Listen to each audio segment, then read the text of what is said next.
to our producer. And the presence is here somewhere. Did you see her Them today? preach about her enough yesterday at church. Yes, her name call up plenty. Yes, man. And to the lovely Eden in the house. Pastor Percival, good morning. You Good. are looking very, very fine. What happened? Good morning, Mr. Changed your changed your hairstyle? Man, I never changed my hairstyle or No, you look anything great. like You look that. great. Welcome. Welcome. Yes, it is good to be alive. And even as the gentleman opened with concrete jungle, have you ever noticed that even in a concrete jungle, somehow you see a piece of grass or you see a tree sprouting in the midst of the concrete jungle? Have you ever seen that? Yes, because life will not be deterred.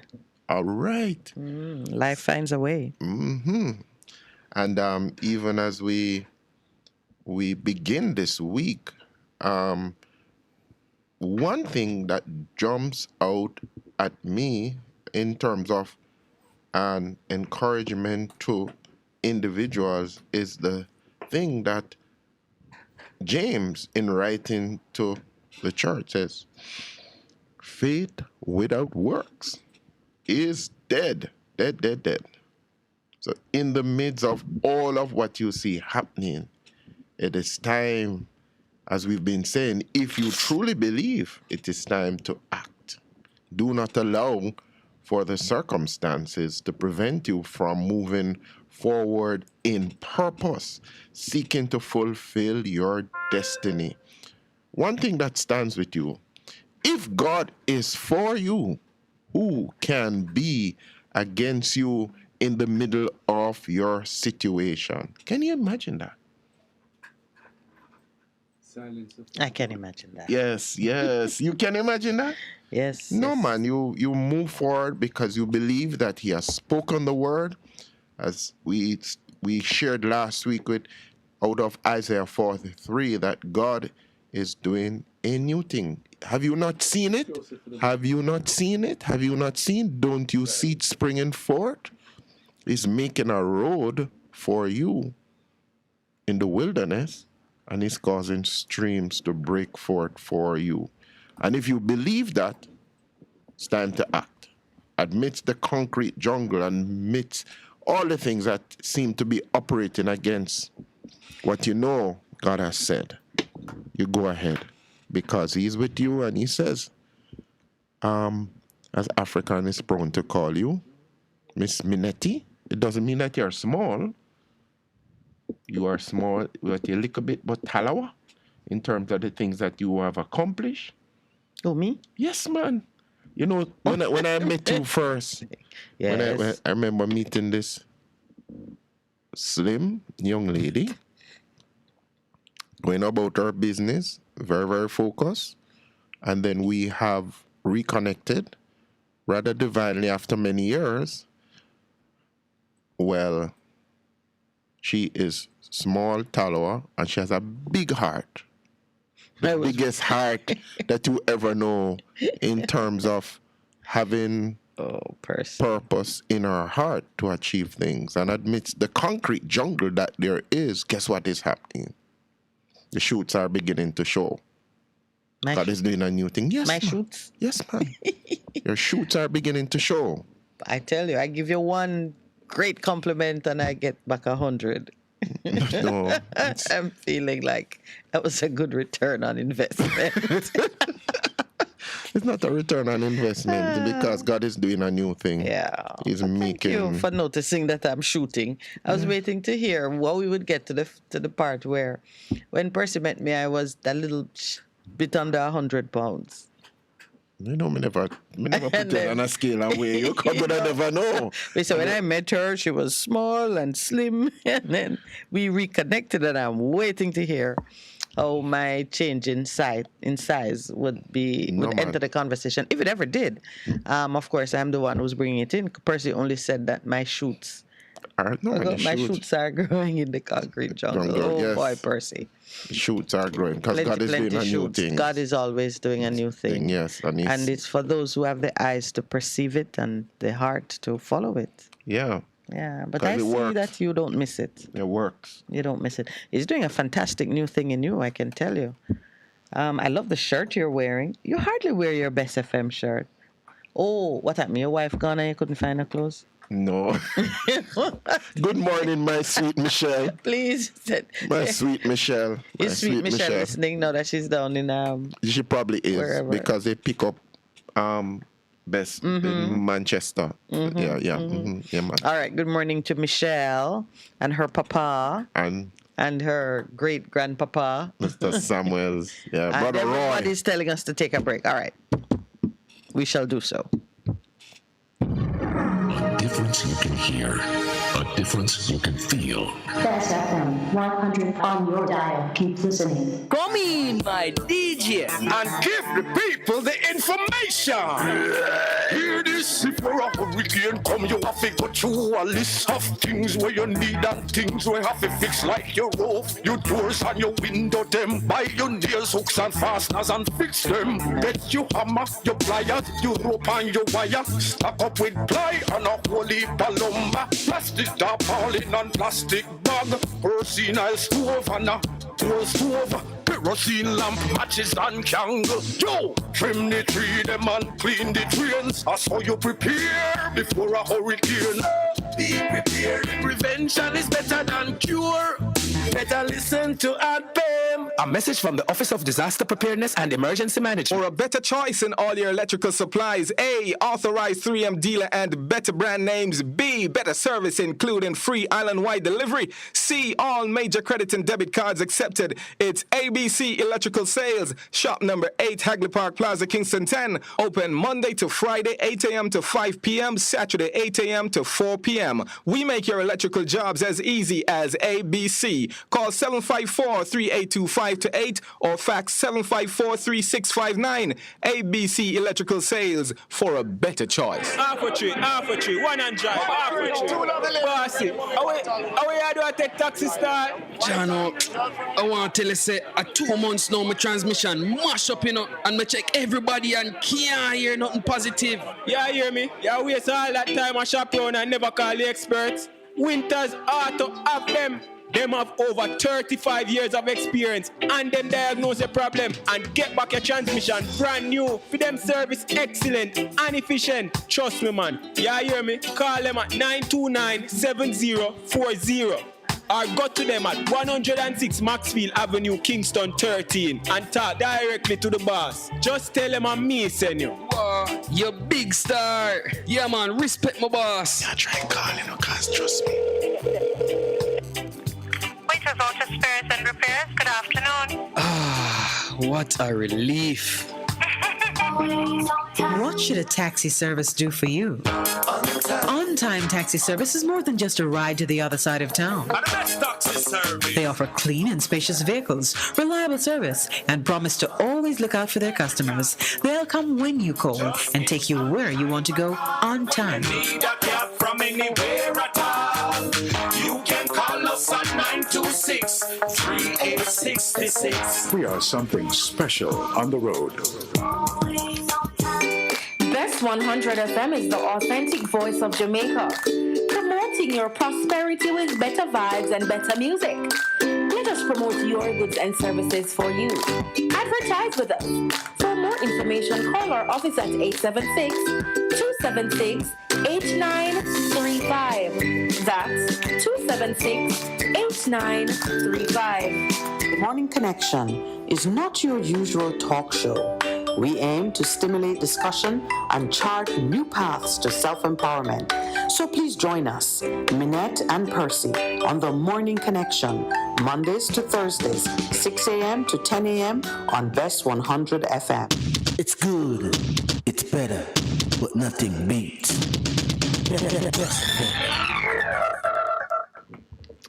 Welcome back.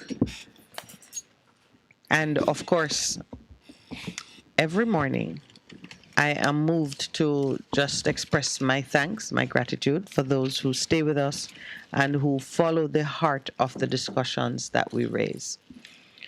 We don't take what we do lightly, and we just want you to know that there is a great duty on each of us as Jamaicans to take very seriously the issues that come up in the public space for discussion, to participate in those discussions, and to let our voices be heard both in high and low places. I mean, not many people admit to speaking in low places, but I love going to the low places. if you're in the streets, if you're in the bus, if you're in the, hey, it is a great way to open a conversation with a stranger beside you, to pick an issue and say, so how are you managing with so and so? Amazing, That's where I learn a lot of information. Did I tell you that I went to a parts place and we're just chatting about what was happening, watching football. And this man never said him say, he's a labourer still, but them have to do better, man. Them have to fix the system. Never asked him who he was, but he clearly identified himself as to who he was, how he voted, and him said, no, man, them have to do better, man. Them have to fix this. Many are saying that. Sometimes, the wake-up calls are a bit strident and unpleasant, but as long as you heed the call. There a big issue which came up towards the end of the week, and which I want to focus on somewhat, and I've asked my trade union friend, Mr. Valentine, to join us in the course of this week to speak on it. You mean the ruling? No, not just that. I'm looking at what is happening in I want to call it the private security industry. Though it is privately owned, meaning private investors put their money and resources to provide additional security services. The police can't cover everything, and they're not meant to cover everything. We saw where the president of the Jamaica Industrial Security Services Association, Mr. Overton, Lieutenant Overton. Yes. Commander was Overton. Making some proposals concerning the new structure going forward. One thing he asked for was an amendment to the law for the introduction of a 60-hour guard work week.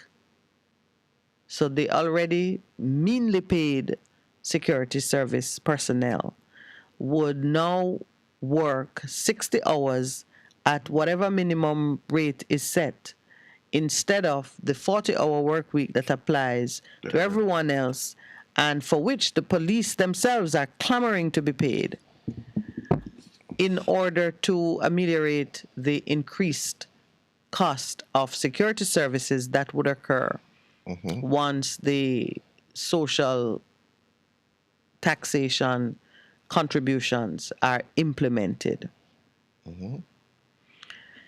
The treatment of this event as a crisis in the security sector is something that is worth discussing.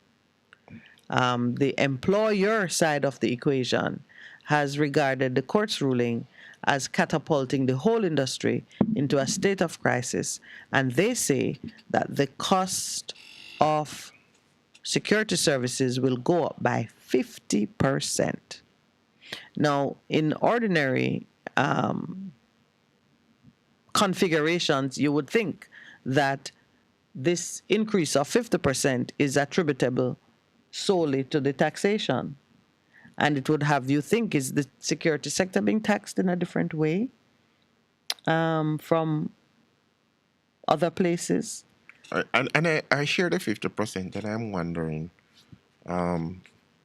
what is piggybacking on it? Yes, what is causing that? Because if you are paying, all right, if you just look at it, the what the government charges in terms of rate. So if you take 2.5%, say for housing or NIS and so on, the company has to pay the similar amount.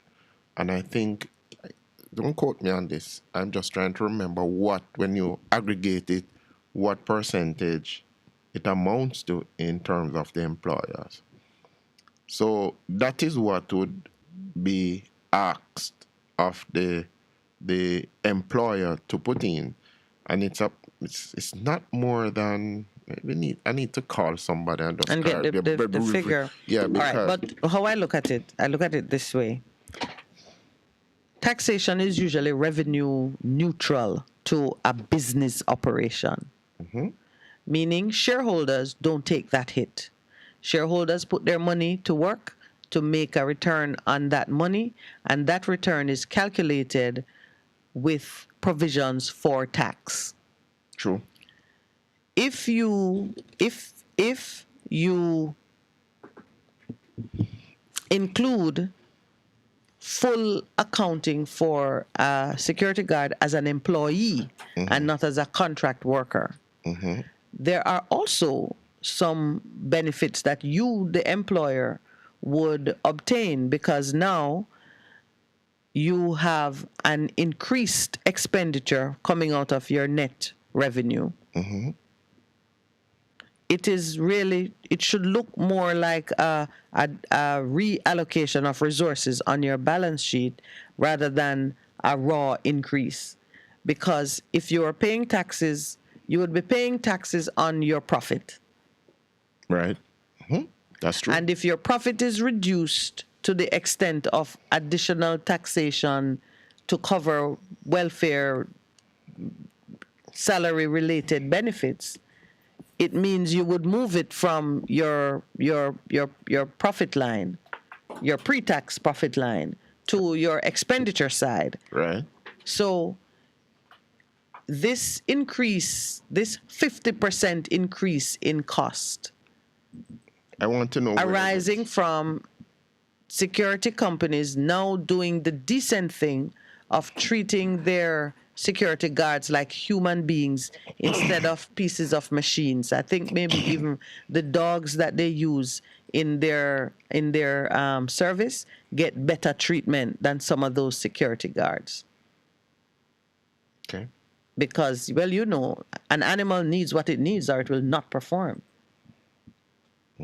Whereas man, by reason of our more sophisticated design, can be pressed into service even when we are not getting what we need.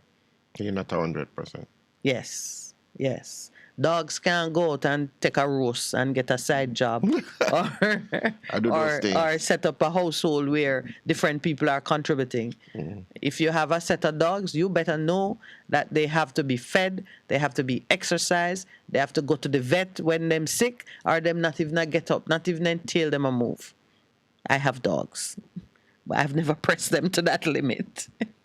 So the point I'm making is security guards have for years, out of necessity, just because they need to work, they have taken the job, they have held the course, and they have existed on very, very low wages for a long time. In the course of that, there are some things they don't get, because if you're an independent contractor, just understand what what it means. I mean, persons were explaining it, and it's been said in different forum what it means, but essentially get your money, you have to deal with everything. It means that they give you one sum and you have to deal with everything. Of course, I don't know how they treat with uniforms, but usually an independent contractor provides for his own uniform. These guards get branded uniform and they get gear. An independent contractor provides the tools to carry out his skill, his work. They give them batons, they give them guns that's what they need. They give them specialized boots, they give them bikes, they give them whatever gear they need are provided by the employer. I don't know what system they put in place for those things that they do. But now they would be able to, if you're treated as an employee, you can get lunch subsidy, which would be without tax. You can get uniform allowances. You can get transportation allowances if you're a traveling officer. Properly looked at by those in business, treating the security guards as employees is a blessing for a company that actually has a heart and wants to look at it in the right way. It is not cause for alarm and beginning now to call out the government to make unreasonable changes to the law, like an introduction of official slavery on the security guard personnel. I'd love. You've done business, so you know that there are ways that you can set out your taxation plan so that you benefit from whatever little bit of incentives and allowances There. exist, and But reduce the pressure both on the employer and the employee. actually, what has happened, in what has evolved over there are hardly any places now that you get any exemption in terms of taxes. The government remove most of them. That is what they are seeking to do, even with the new wage deal that they are working out with the public sector wage reform plan. Yeah, but I mean, I don't think they've taken away the basic ones. Are you saying you can't get uniform allowances anymore, or transportation, or lunch subsidy, or what we're talking about, are expenditures? I know it's expenditures, Yes. but with it, you really have to be very creative in order to act upon it. But we are known for our creativity. Yeah, but I'm just thinking about it, even as Well, it would be so important. May I say then that if we are at the point where the government is no longer allowing the reasonable allowances to allow a company, I use the word allow several times there. If you're saying that these things, which I'm not aware of them being changed, and perhaps this is what we need to do to bring truth and accurate information to our listeners, we will have someone speak on the allowances that continue to exist. Right. I am not aware of what you're saying. Neville will call us. Neville will call us because Neville is currently doing books. Taxes, but as far as I know, the expenditures that are usual and normal in the course of carrying out your business are deductible before you pay tax. A big one is the expenditures that you make on your workforce. And there are some things which are normally allowed as tax-free expenditures. You don't have to pay tax on the money before you make those expenditures.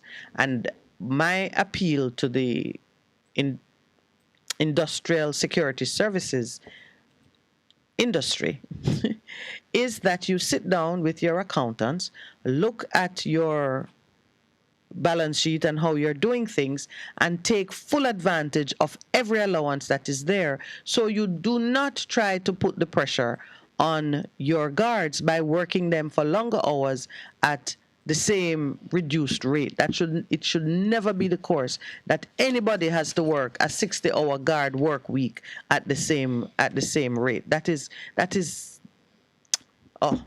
tantamount to slavery. The other thing which they called for, every citizen should support. Apparently, they provide, I think they said like maybe over 60% of their services are provided to government agencies who have substantial arrears. Now, I can't imagine that you would allow yourself to be under pressure to pay taxes while the government owes you money.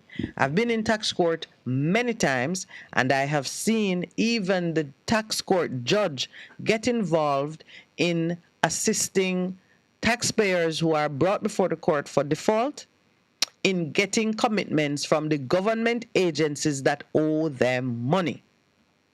That's true. So equity demands, and just the fair administration of justice demands, that you hold the government accountable to cover you when you owe them money while they owe you money. That's just basic. And, if you are unable to open that conversation on your own, call a lawyer or a tax advisor and just be prepared to pay whatever reasonable cost is involved in making sure that you can get those commitments to cover you. This is interesting. Yes.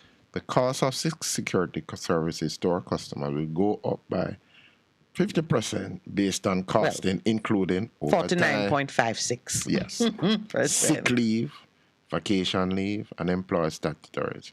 So that's why I was saying when on the face of it, in terms of paying taxes, they made it look like having to pay that would push it up. But now they're telling we have also factored in redundancy costs, increasing manpower and uniform costs, which are normal ways of doing business. Yes. So they, in this statement, have revealed how they have this 50%, 49.56%, which really is probably weren't, somebody would say they weren't doing their business right. So it's time come to fix it good. Fix it. That's why I'm saying sit down, look at what you're doing, and get in line. And don't make it punitive on the guards. This is it's inhuman in this day and age for somebody to be saying, let's work them like slaves. So, because after 40 I mean, you can hours, do it, but you must not be out there saying, let's legitimize it. I mean, they're already doing it. Yeah, but what they're saying now. That's why my friend can't find any guards.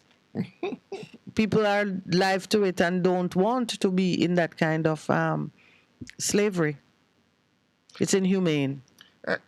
I'm just thinking it's a knee-jerk reaction by them to put it out there, and somebody needs to come to really explain to the public what it is. Because if you increase redundancy costs, how redundancy costs become a part of your normal operating thing? You understand what I'm saying? Yes. I can understand sick leave and so on, but redundancy, increase in manpower and of uniform costs, because let me just think about it some more before I... But you see, because they're unaccustomed to treating the guards like human beings, they now regard any type of fair treatment as an unreasonable expense. Everybody else has been finding ways to handle what is happening with your staff. Well, since government is the largest purchaser of your services, increase your rates. Increase your rates, but don't try to tell us that it has to go up by 50%. Because I'm just looking at it, because you really give some serious thought to the whole thing. Because, okay, if you pay a security guard $160 per hour, and he works 8 hours for the day, and then anything beyond that he works, you have to pay him overtime. Yeah, pay him overtime, which is a normal thing to do. But or you pay him overtime, or you do a shift change. New worker comes in, fresh legs, get his basic rate. Now, I don't know, they must have special regulations to ensure that those who do the graveyard shift, because giving up your night to time, your sleep time, to do any job must require some extra compensation. It is. And if it doesn't currently do so, they have another thing coming. A humane government will one day be in place. One that actually considers the welfare of the people as something that is serious and something that requires priority treatment. So there are going to be some things like, you see those creditors who call people all hours of the day and night, weekend, it don't matter to them? There's going to come a day when that will stop.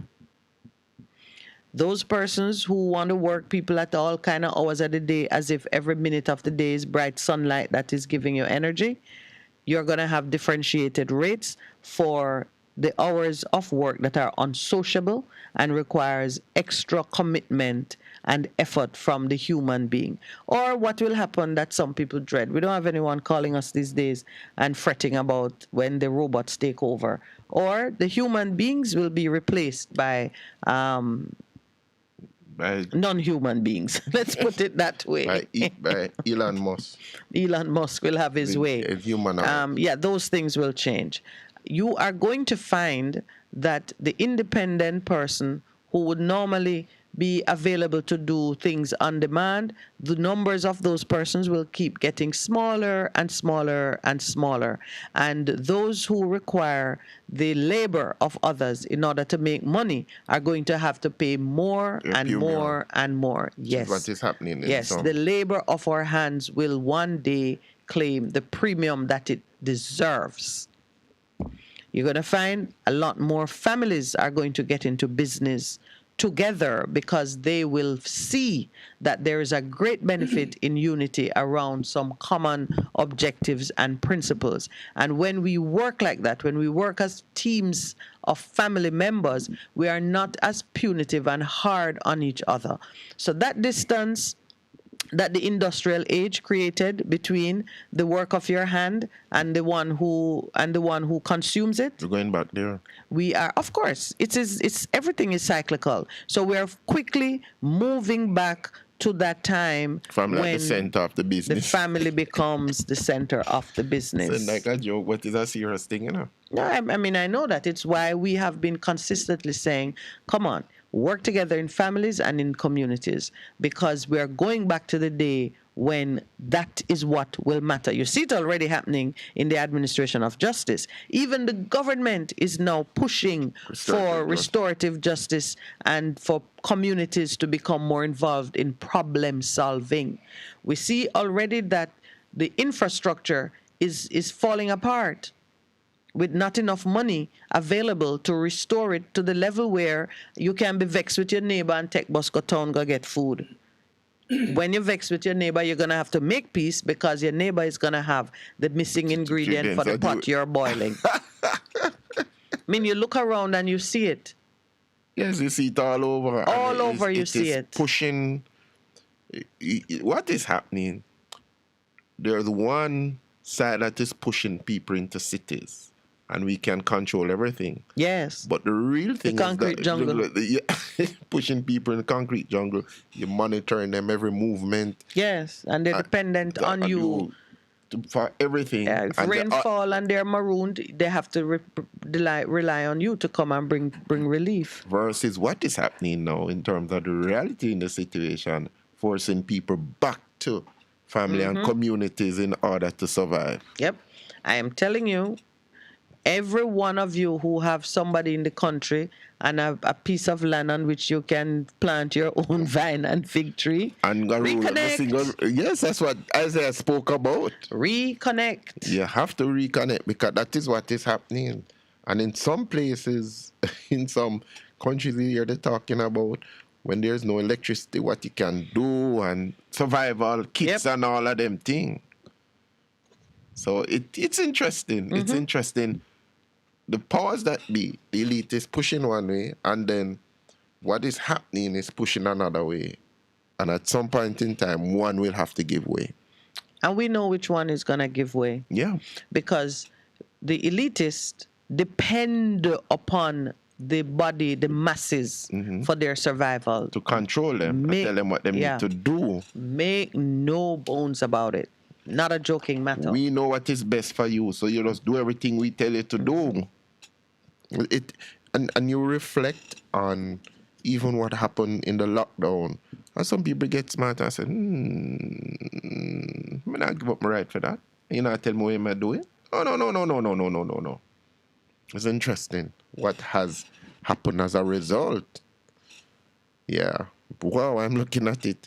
Some things I even bother talk about but, here. You know, I want to say something about this this ruling by Justice David Batts. I call his name because the ruling depicts not just heart, but justice. I really want to work. make the point that nothing that the judge did is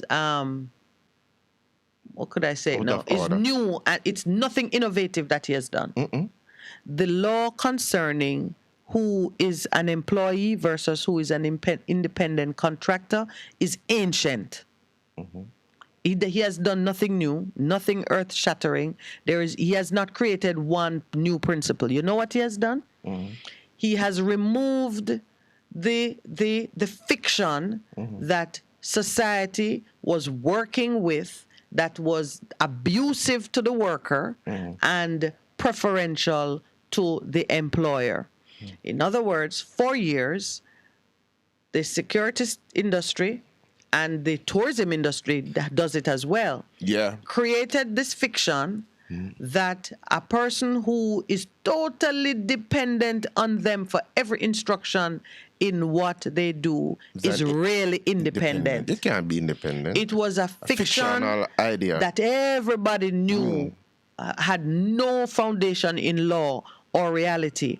But in morality or not at all. Or in morality. But it served the purpose of those who wanted to oppress and those who wanted to benefit from the fruits of the oppression. So the taxman turned a blind eye on it. NHD turned a blind eye to it. And the guards who were being taken advantage of needed work. The truth of the matter is their unions should have pressed their case. But even the unions themselves, I suppose, are powerless, and to some degrees. It is why I, as an attorney with some knowledge of the law, insist that lawyers must get out there and be part of the effort to bring back justice and righteousness into the administration of people's rights. We need to take our 7 o'clock break. A difference you can hear, a difference you can feel. Best FM 100 on your dial. Keep listening. Celebrating service excellence, reigniting a culture of care. That's the theme for National Customer Service Week 2022. The activities to mark the annual observance will run from October 2 to 8 and will include a school tour, mobile fair, and service excellence conference. Senior Director of the Public Sector Modernization Division in the Office of the Cabinet, Daniel Jones-Cox, was recently on JIS TV's Get the Facts program and provided a breakdown of the week's activities. Here's an excerpt of that interview. I am looking at the schedule here, and it seems like a lot of activities. It is. I want you to walk us through them. Okay, so this is our equivalent of Christmas, Theodore. So, everybody gets excited in December because it's Christmas. This is what makes us excited as a service excellence team within the Public Sector Modernization Division. It is Customer Service Week. So this year, much like we did last year and in previous years, we have partnered with the Jamaica Customer Service Association to deliver National Customer Service Week. We kick things off this Sunday with a church service at the Webster Memorial United Church. And then starting the week on Monday, which is October 3rd, that is where JAXA announces the winners of its Customer Service Week competition, song competition the song competition, as well as their video competition. So it's talking about service excellence, and it's open to members of Key Club across Jamaica, mostly high schoolers. But then the really exciting part there happens on the 4th and the 5th when we kick off our Customer Service Week, Service Excellence Conference, rather. Is this a training moment or a presentation moment? So it's mostly presentations. It's a series of workshops. So on the 4th, we open with the Honorable Edmund Bartlett, Minister of Tourism, and we have a great lineup for the 4th with a whole host of other persons, like we're going to have Adam Stewart, we're going to have Dr. Wendell Abel, and then on day 2 is the Public Sector Day, and on that day we have the Public Sector Modernization Division panel, and we call that that little segment is called Reigniting a Culture of Care, and actually meeting people where they are. So one of the things that we said we have to focus on is people engagement, putting that human touch back into things. Yes. Yeah. Okay. All right. So I also see that there's a corporate mingle. So we're going to train the people and then send them out to actually do the work. Yes, we are. So the corporate mingle is for both private and public sector, and that happens right after the conference. And it's just a way for us to interact with each other, talk to each other, and to even continue the conversation coming out of the conference around best practice regarding service delivery. All right. Thursday, October 6th, starting at 7:30 a.m. School tour. Where are we going? So we are going to the York Castle High School. This is where everything culminates for the school tour this year. And also this is where JAXA is doing their Customer Service Week activity of giving back, and they're going to be giving York Castle High a special reward for its involvement in Customer Service Week as well. And on the 7th, which closes out the week, we have our Mobile Services Fair. And the Mobile Services Fair, we are going to the people of Clarendon. And so one of the things that we're doing as a public sector is trying to reach those groups that are usually underserved, vulnerable, and hard to reach. And so we have a whole host of government entities leaving Kingston, going to, I believe it is the St. Gabriel's Anglican Icon Church in Maypen, in Clarendon. So we encourage people to come out. We're going to have Pika there. TAJ is going to be there. Heart Trust is going to be there. NHF, Ministry of Health, Ministry of Finance. So you can come and get your blood pressure checks, a whole host of things. And we have RGD as well. Right. So you can come and get your birth certificates. I mean, everybody is going to be at St. Gabriel's on Friday of this week, providing services to the people of Clarendon. Senior Director of the Public Sector Modernization Division in the Office of the Cabinet, Daniel Jones Cox, speaking in an interview with host of JIS TV's Get the Facts program, Theodore Henry. Catch the full interview on our YouTube channel.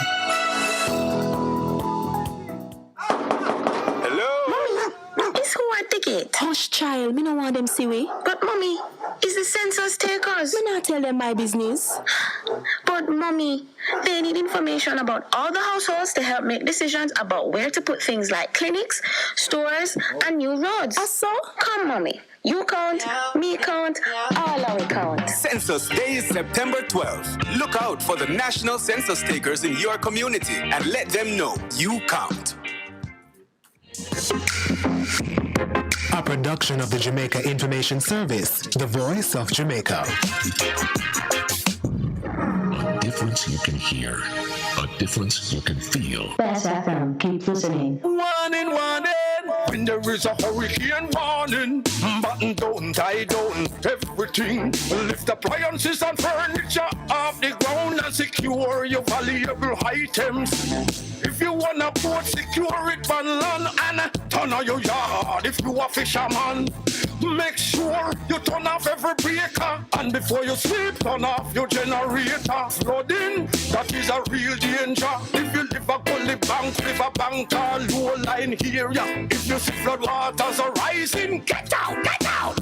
Heed the warning. If your land starts slipping and sliding, get out, get out. Heed the warning. Hurricanes gonna happen, so be prepared. A message from the Office of Disaster Preparedness and Emergency Management. Half a tree, one and drive, half a tree. Bossy, away I do I take taxi start? Jano, I want to tell you, say, 2 months now, my transmission mash up, and me check everybody and can't hear nothing positive. Yeah, hear me? Yeah, waste all that time I shop around and never call the experts. Winters Auto have them. Them have over 35 years of experience and them diagnose a problem and get back your transmission brand new. For them service excellent and efficient. Trust me, man. Yeah, hear me? Call them at 929-7040 or go to them at 106 Maxfield Avenue, Kingston 13 and talk directly to the boss. Just tell them I'm me, send you. Wow, you big star. Yeah, man, respect my boss. Yeah, try calling her, cause trust me. Waiters, Auto Spares and Repairs, good afternoon. What a relief. For a better choice in all your electrical supplies, A, authorized 3M dealer and better brand names. B, better service including free island-wide delivery. C, all major credit and debit cards accepted. It's ABC Electrical Sales. Shop number 8, Hagley Park Plaza, Kingston 10. Open Monday to Friday, 8 a.m. to 5 p.m. Saturday, 8 a.m. to 4 p.m. We make your electrical jobs as easy as ABC. Call 754-3825-8 or fax 754-3659. ABC Electrical Sales, for a better choice. Veteran Printers for all your printing needs. We specialize in calendars, flyers, brochures, and more. Call us today at 968-7506. That's 968-7506. Or visit us at 4 East Bloomsbury Road, off Hagley Park Road. Veteran Printers, your best choice in printing.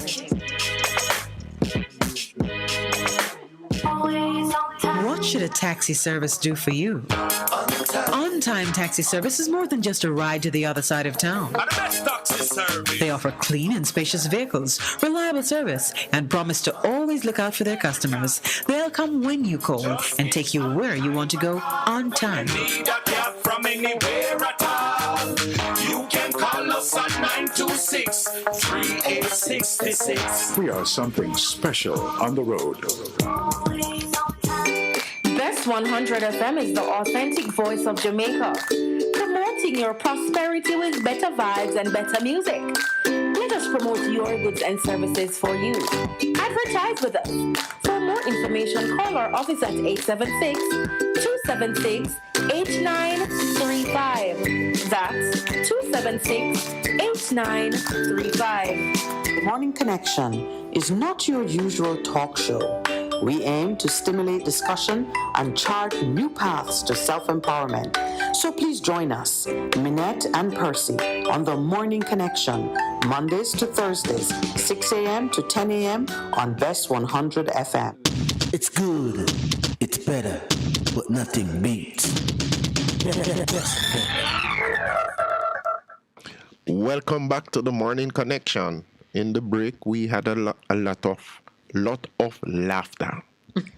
And we're still laughing. And we're still laughing because guess what has happened? It was the government who took Marksman to the court. Careful what you do. Well, we've been making some declarations. Turn on and juke them. And we've been teaching and emphasizing that there are occasions when the enemy will turn on itself. We see that a lot of time in scripture. Mm-hmm. Yes, where the enemy becomes the tool for its own destruction. And in this case, I'm not saying that the government is your enemy. I'm saying where you have a principle that ought to work for the mutual benefit of both parties, but it is abused and perverted to provide great benefit for one and suffering for the other. That is a ripe situation in which the one who has been enjoying the benefit will become so confused in what they're doing that they will injure themselves and thereby lose the full coverage. But they say shoot themselves in the foot. Yeah. And, Pastor was emphasizing that it is NHT that broke the silence that had been artificially created around this issue of the security guards being treated as independent contractors when everyone knew just by looking at it that they were employees.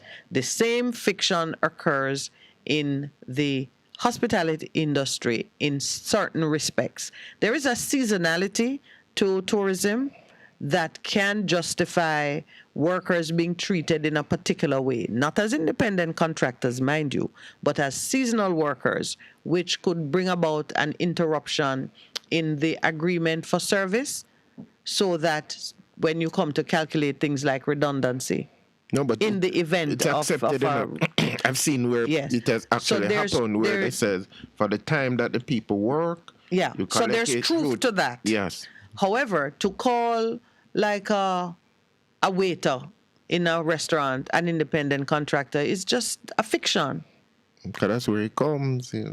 And it's laziness on the part of lawyers who don't do the proper work and advise their clients on how to set up arrangements that are in alignment with the truth, that are in alignment with justice and fair treatment. Lawyers are lazy when they just turn a blind eye to their clients doing things like that. It is also a breach of fiduciary duty on the part of tax officials who know that the businesses are being run in that way. But because they are getting their share in the way that they appreciate it, they allow the worker to suffer. As a result, yeah. As a result of these artificial structures that have no foundation in truth or reality. It is a reflection. And of course, it shows that the employer has no heart for the worker when they put these arrangements in place that they know will leave the worker at a place of disadvantage at some point. You were saying? No, I was saying that those of us who have been around, you saw the trade unions had major role in Jamaica, but with globalization and what was happening, they said, let's throw out these things and do what we need to do in order to survive. But you see the thing with globalization, it is what people have called imperialism, the new imperialism. Yeah.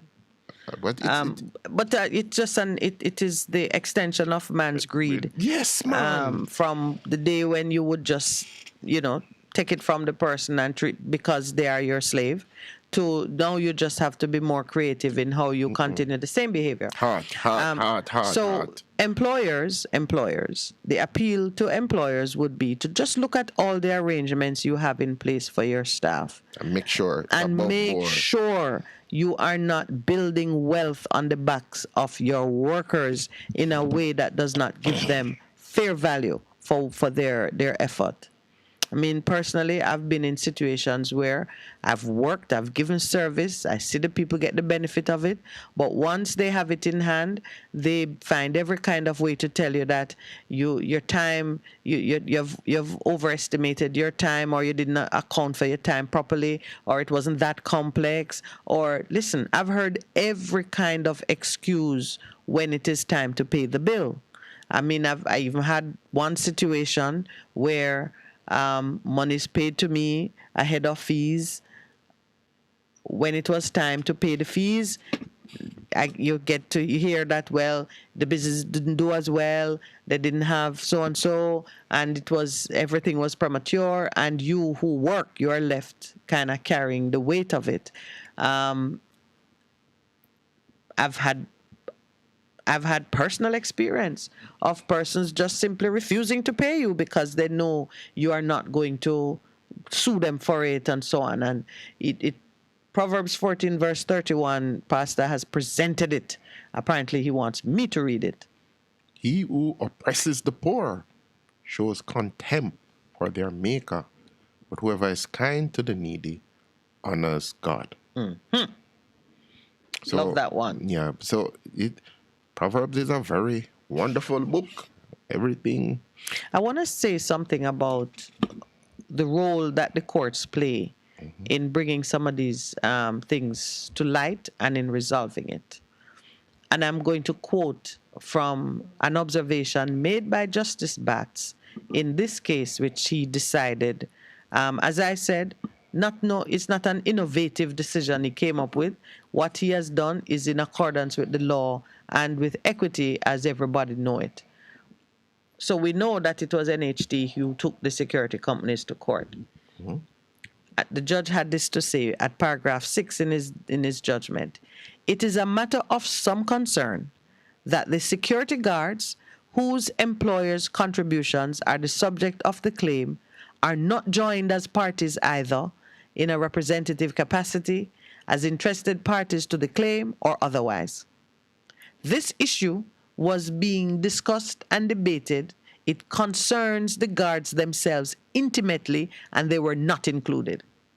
The judge says they were not there in a representative capacity. They were not there as interested parties or in any way. And bear in mind, for the time that they were being treated as independent contractors, their employers were deducting the 3% from the meager wages they got. So really, of a fact, those guards are owed a return of the 1% that was being extracted over and above what would have been due. I think they would have paid 2%. What is the employee? The employee's contribution is 2%. Let me double check. I think. Yeah.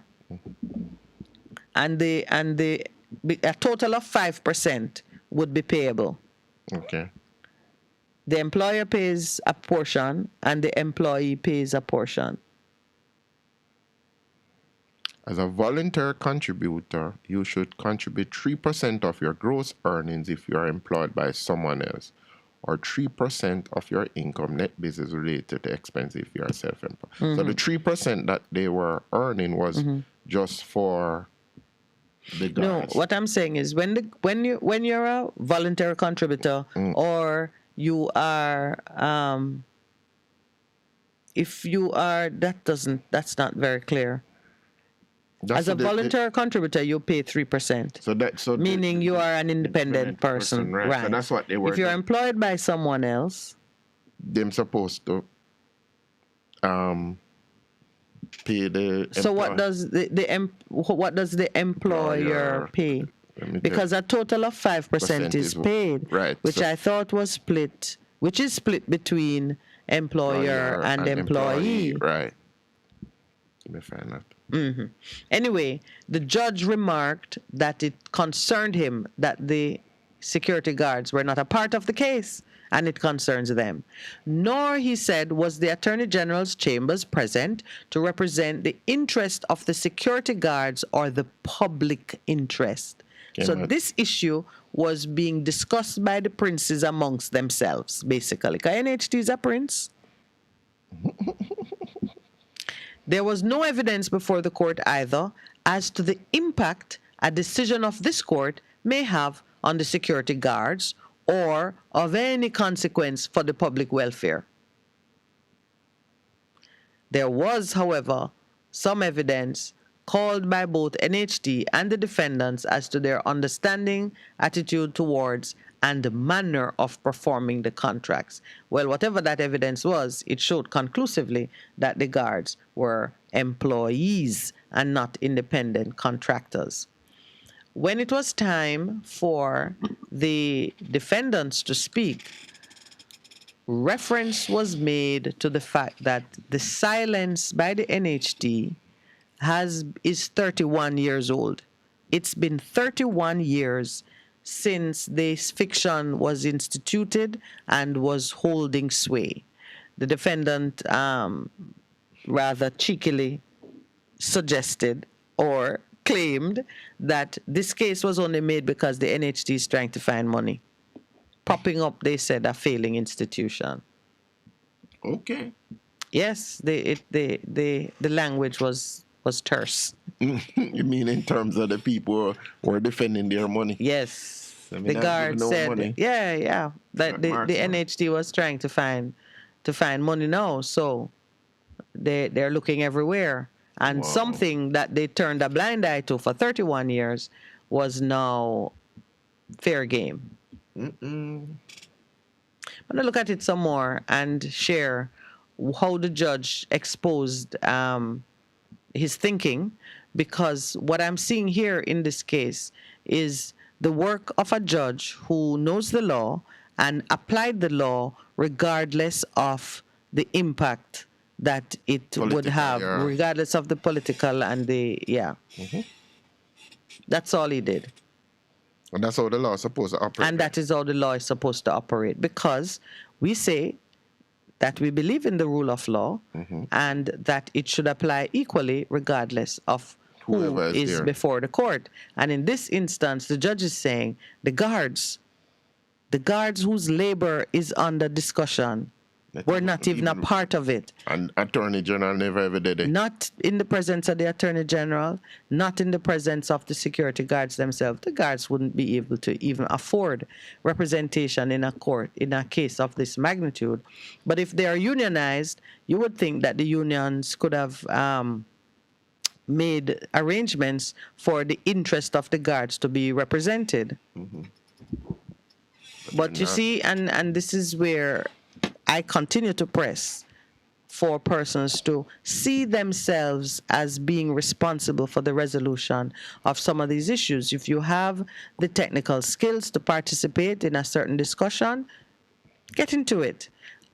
Even if you don't have the technical skills, but you have a heart response,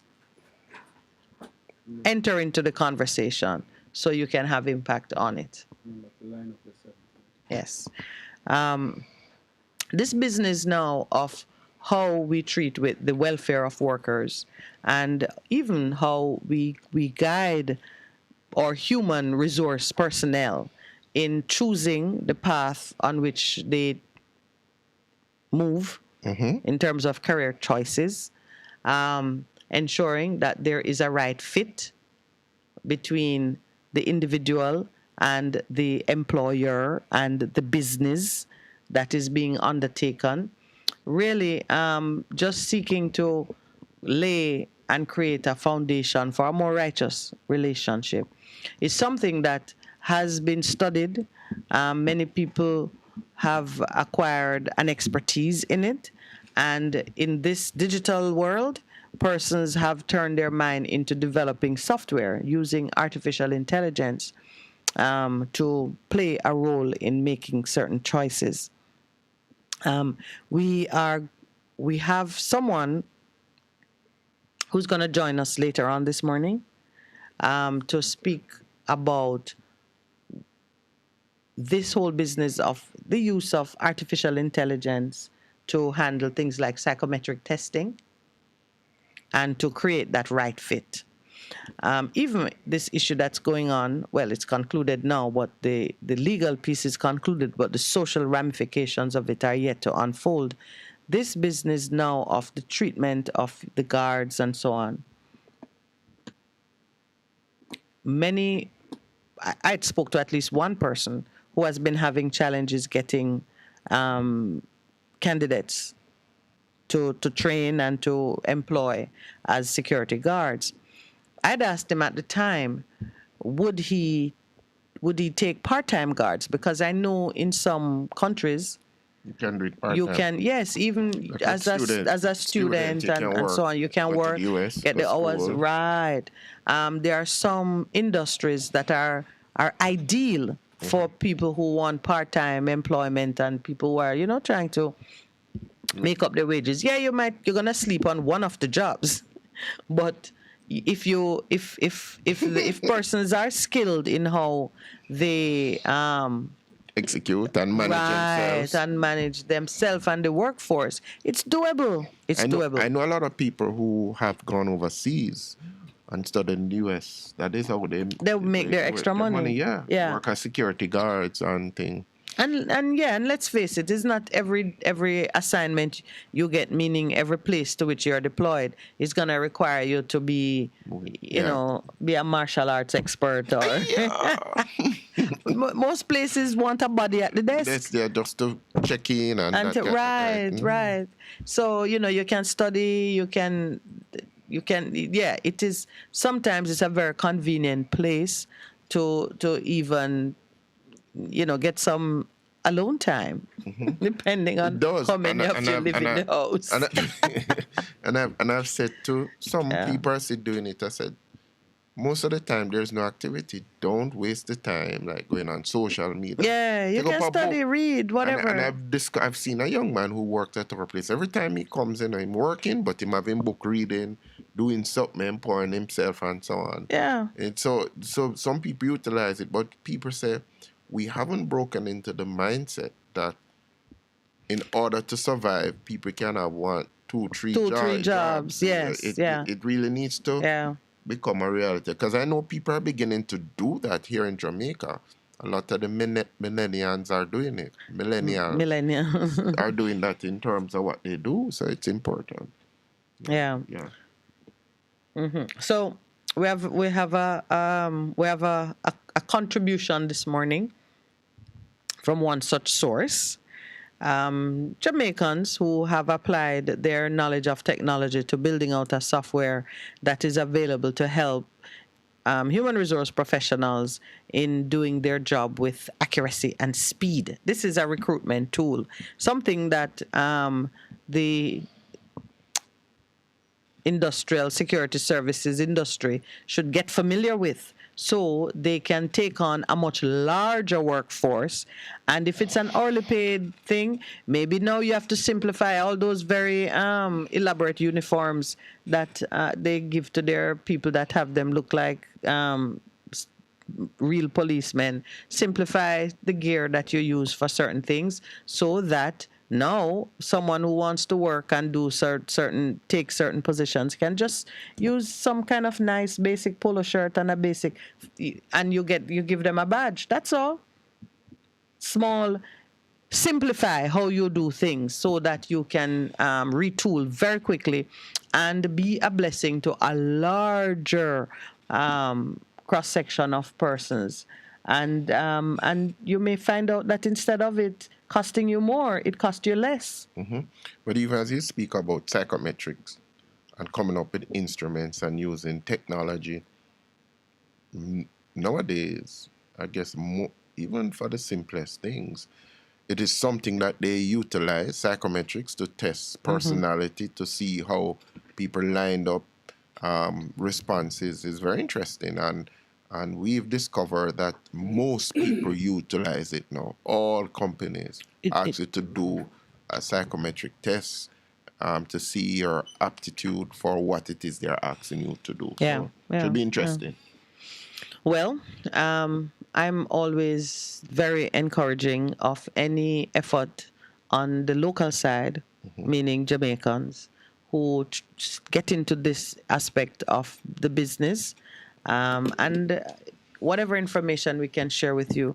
There was a time when we used to get a lot of panic-driven calls. There was one caller who used to speak about it a lot, that robots are going to replace us.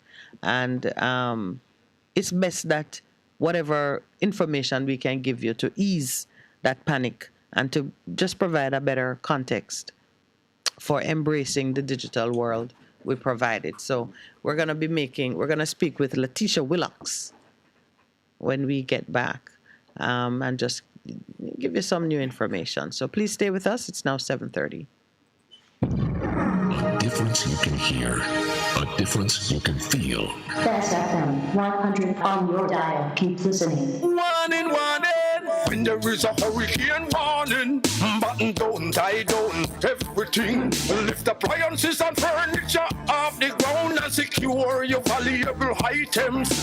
If you wanna boat, secure it on land and turn on your yard. If you a fisherman, make sure you turn off every breaker, and before you sleep, turn off your generator. Flooding, that is a real danger. If you live a gully bank, live a bank or low line area. If you see flood waters are rising, get out, get out.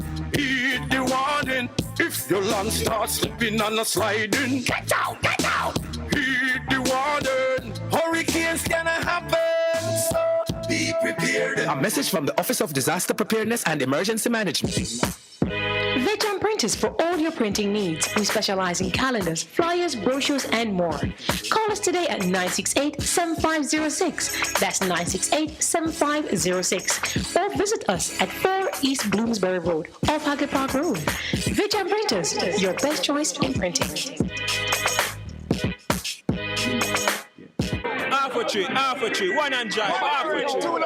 Bossy, away I do I take taxi start? Jano, I want to tell you, say, at 2 months now, my transmission mash up, and me check everybody and can't hear nothing positive. Yeah, hear me? Yeah, waste all that time I shop around and never call the experts. Winters Auto have them. Them have over 35 years of experience and them diagnose the problem and get back your transmission brand new. For them service excellent and efficient. Trust me, man. Yeah, hear me? Call them at 929-7040 or go to them at 106 Maxfield Avenue, Kingston 13 and talk directly to the boss. Just tell them I'm me send you. Wow, you big star. Yeah, man, respect my boss. Yeah, try calling her, cause trust me. Waiters, Auto Spares and Repairs, good afternoon. What a relief.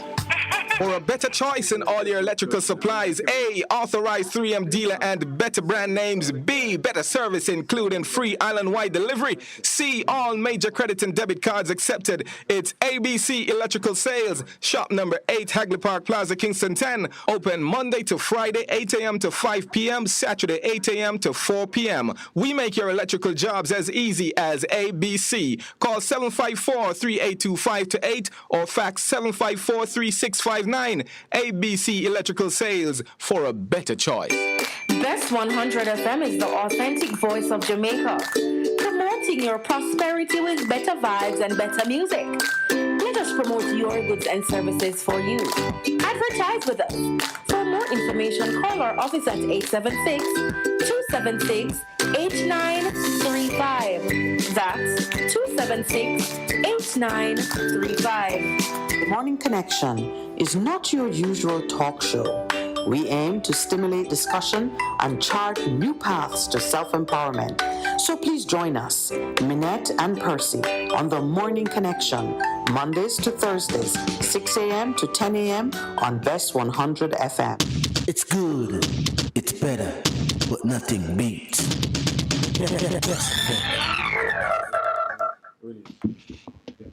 Welcome back. And a very, very morning connection. Welcome to our guest. Good morning. Good morning. Miss Willocks. Yes. I cannot resist asking you to just tell me a little bit about your name. Which part of it? Letitia Willock. Letitia Willock. Well, the Letitia came from someone my father admired a lot. Yes. Some landholder or somebody that he had admired, and I think it means happy. And the Willocks is just one of the names we inherited from our colonizers. From the plantation. I know, when she says that, it's something that some lady that my father admired. There are there are a lot of different stories that come up how people are named. She said her mother. She corrected you so you wouldn't go down that path. It's not my mother. It's not my mother. And he never knew her actually. Yes. He never met the woman. It's somebody he heard about, and it's interesting because I was born in the 70s. And this woman was very independent and she was a landholder and had wealth and property, and I think she was single as well. So I think it's one of those things where he saw someone and she was living outside of convention. Right. And I think that's what he liked about her at that time. And he blessed you with that name. Are you living up to it? Living up, yes, that's what I was about to ask. Good morning, Miss Willocks. Good morning. Some of it, not all of it. You get in there. You get in there. We have to cut our own pathways. That's true. But there is time. And this project that you're working on seems to be a very important entry into that place of innovation and just living outside the box. How did you come to be in the technology area? Well, it's I am a part of a group of people that had this issue with recruiting. So there are various persons involved in it. But what we looked at was the fact that it's so hard to find good people, particularly within the BPO space, and there's an increasing demand for talent, and it just is more difficult to find the right sort of people in the marketplace. And we wanted to come up with something to make the hiring process faster, more accurate, and to kind of zero in on that star candidate in a much shorter time. So this is why we came up with Bridges. So it's a system that's supposed to help you find the talent, screen the talent, interview the talent, all on one device, all on one system, on a platform, and get them into their seats on the job as quickly as possible. So I know you're coming at it from the employer side, but are you seeing how it can also be an excellent tool for the employee who is trying to find that right fit? Will I tell you something? Yes. The way it works, once an employer creates a job on the platform and posts that job, and I must plug in that to create an account on the platform, Bridges, is free, right? So you can do unlimited job postings. But once that part has been done and someone applies for a position, the process, the application process is around 3 minutes. Wow. So it's a 3-minute process. You upload your resume, you answer a few questions, and you're done. And then what it also does, it allows you, the candidate, to score the employer. So you get a chance to score the process itself, and that gives the employer feedback in terms of what it is that they could do a little bit better, what they need to change. In addition to that, from the perspective of the candidate applying for the job, the fact that there is a ranking system means that the employer doesn't waste time, you don't either. So it's for everybody. We've designed something that is supposed to be intuitive, supposed to be just fun to use, and something that is going to cut down on the amount of time that we spend in that entire process. So 3 minutes? 3 minutes. 3 minutes? It's 3 minutes, yes. So there's not a lot of questions that are asked. You just look at their resume and they do some matching. How does that work? So the questions you have to fill out when you're applying for the position, there's a job requisition, and then you upload your resume. But in addition to upload your resume, there are certain screening questions that are asked, There are things that are asked in terms of, and each employer gets to choose whatever fits them. So the employer gets a dashboard of possibilities, and from there they create the sort of experience that they want the candidates to have. But we've timed it so that 3, maximum 5 minutes if somebody's looking for something and can't find, or they need to go search for some data that we're asking for. But the matching now, that happens after the application is received, our artificial intelligence goes through and ranks the different candidates and gives a profile match score in comparison to the position itself that has been designed by the employer. And that helps the employer to make decisions in terms of who they'd like to actually take to the next step of the process. Okay, so it's the initial upfront screening that takes a minimum. Yes, the interview, the application process. The process when the applicant goes onto the system, applies for the job, that part is around 3 minutes. The process now, there's different stages, so each employer can create a different stage. So, for example, we have something called the forensic voice analysis. The forensic voice analysis is a way in which an employer can determine trust levels, determine whether someone is being truthful with their responses. So that is a test that can be administered through the platform.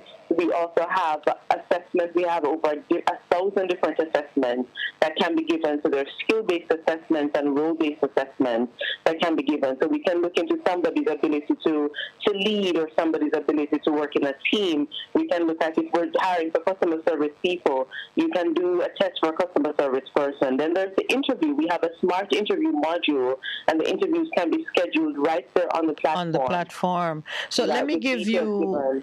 Let me give you. So now I am going to hold you to the expectation that your father placed in your name. I'm going to give you a scenario and ask you to just speak on it a little bit for me, given your knowledge of the system which you have. Right now, security companies across Jamaica are looking for solutions to, one, give them access to greater manpower because they have a ruling which is going to require them to change up their pricing structure for the services. And my security company is saying to me, my board of directors, let me pretend that it's my company now. My board of directors are looking at, well, can we increase our workforce so we have more men to put on jobs and we can just keep the hourly rate, pay less overtime. Yeah. Right. I want to pay less overtime because I know I have to use the same. I know I have to use the same money and keep within a certain budget, but I have to get more work done. Right. How could this tool that you have help me to very quickly process 200 more applications per month than I normally would, and have the right fit for the right job placement? Let's put it that way. I have customers who are in banking industry, some are in hotel industry, some are in schools. I have to be sure that the guards that I'm engaging and where I put them will give me the best results. How could this tool that you have be of assistance to me? All right, so there are 2 ways that I would look at this. So the first way would be the fact that the platform, you can post the job. Once you've created the job requisition, that's what we call the job post that you create on the platform. So once you've created that job post, an automatic link is generated, a hyperlink. And you can use that, you can embed that hyperlink wherever it is that you're advertising that job. So if you're advertising that job on a job board, one of the local ones, or even an international job board, just, it could be a different position, but just say for an international position, you could embed that link. You can embed it on Facebook, on Twitter, on LinkedIn. So you have, even in the newspaper, you can put that hyperlink and they use that hyperlink to apply for the position. So that way, instead of generally just using one source of finding candidates, you are now opening up, the possibilities in terms of the number of of people that are going to apply for the position. So that's the first thing. The next thing, we're looking at security. So trust factors are very important. So the forensic voice analysis is important there because that is something that you can use to screen people to find out, workplace issues, things that they've done in their past, and so on. So once the applications have come in from these various sources, we have two things. If you ask for customized platforms, we can now set it up so that we can process hundreds of applicants at a time. So there's a manual mode where you're going through each application and you're looking at an individual and then reviewing that and moving it to the next stage of the process. But we also have enabled or will be enabling this customization where, let's just say that 5,000 people or 10,000, well, maybe not 10,000, but let's say 1,000 or hundreds of people apply for a particular position, then there are ways to move from one stage to the next. So let's say that we want, based on the profile matching score, we want to move everybody that has scored more than 50% in comparison to the job rec to the next stage. Then the system can automatically do that. So there are different ways, right? So there are different ways to get people to the next stage. And then each time an individual is moved, let's say from screening to assessments and so on, that is automatically done through the system. So once you select those people and progress them, they get an email. So you don't have to go through and type, 100 emails or make 100 calls to get those people to realize that there's a test for them to be done or there's an interview set up. So the platform really makes it easy. It's an intuitive process that we've designed. All right. So could I just take a device and send my HR manager out into the field and say job fair, and as many persons come, maybe she can do just have them record something, and that would be a part of it if I wanted to just go straight to using the voice analysis to weed out those who are not really fit. Is that something I could do? Well, actually, that's an interesting way of using it, because the forensic voice analysis, what we've done is that we have created a scenario where the assessment and the forensic voice analysis can be used outside of the application process. So if, let's say, an employer signs up for one of the free accounts, for the free account, a single user can use the platform. So we have different plans. For example, the growth plan, 2 to 5 users can use the platform at a given time, but for the free account, only one. So then that's the only restriction that we have. So all of the other things that are on the platform are available to you. It's important to know that the forensic voice analysis and the assessments are premium features. So those are charged, but the use of the platform itself is free. So what happens is, let's just say that you want to screen people before allowing them to even apply for the position. Right, that's what I saw happening. Right. So you sign up for for the free account, and then as long as you collect the email addresses from the persons that you'd like to be assessing, you can send those tests to them, have them do the test, and the results are uploaded automatically.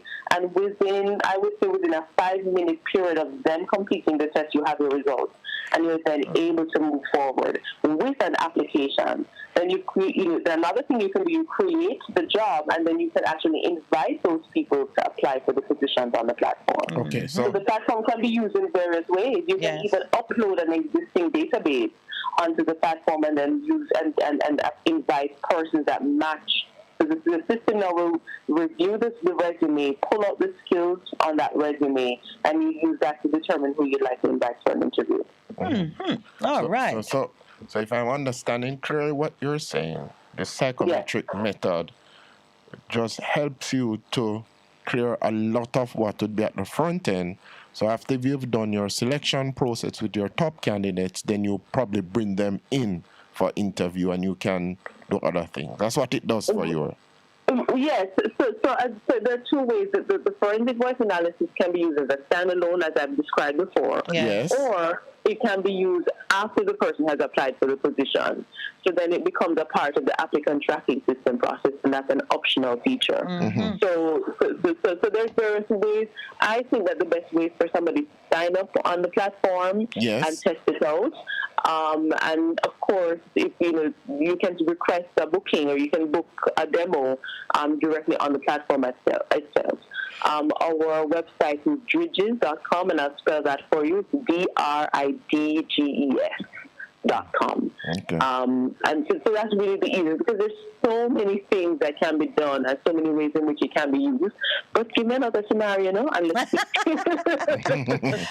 well, my preoccupation at the moment is with opportunities that we can make easier for the average Jamaican who is looking for even a second job to find their way into the marketplace, and you don't have to be sending out 1,000 resumes or taking the bus or going places and hunting down and going into interviews that don't make any sense at all. So I'm looking at it from the perspective of the employee. So my next question is, understanding that many Jamaicans don't want to be in too much of an academic type interview or recruitment process.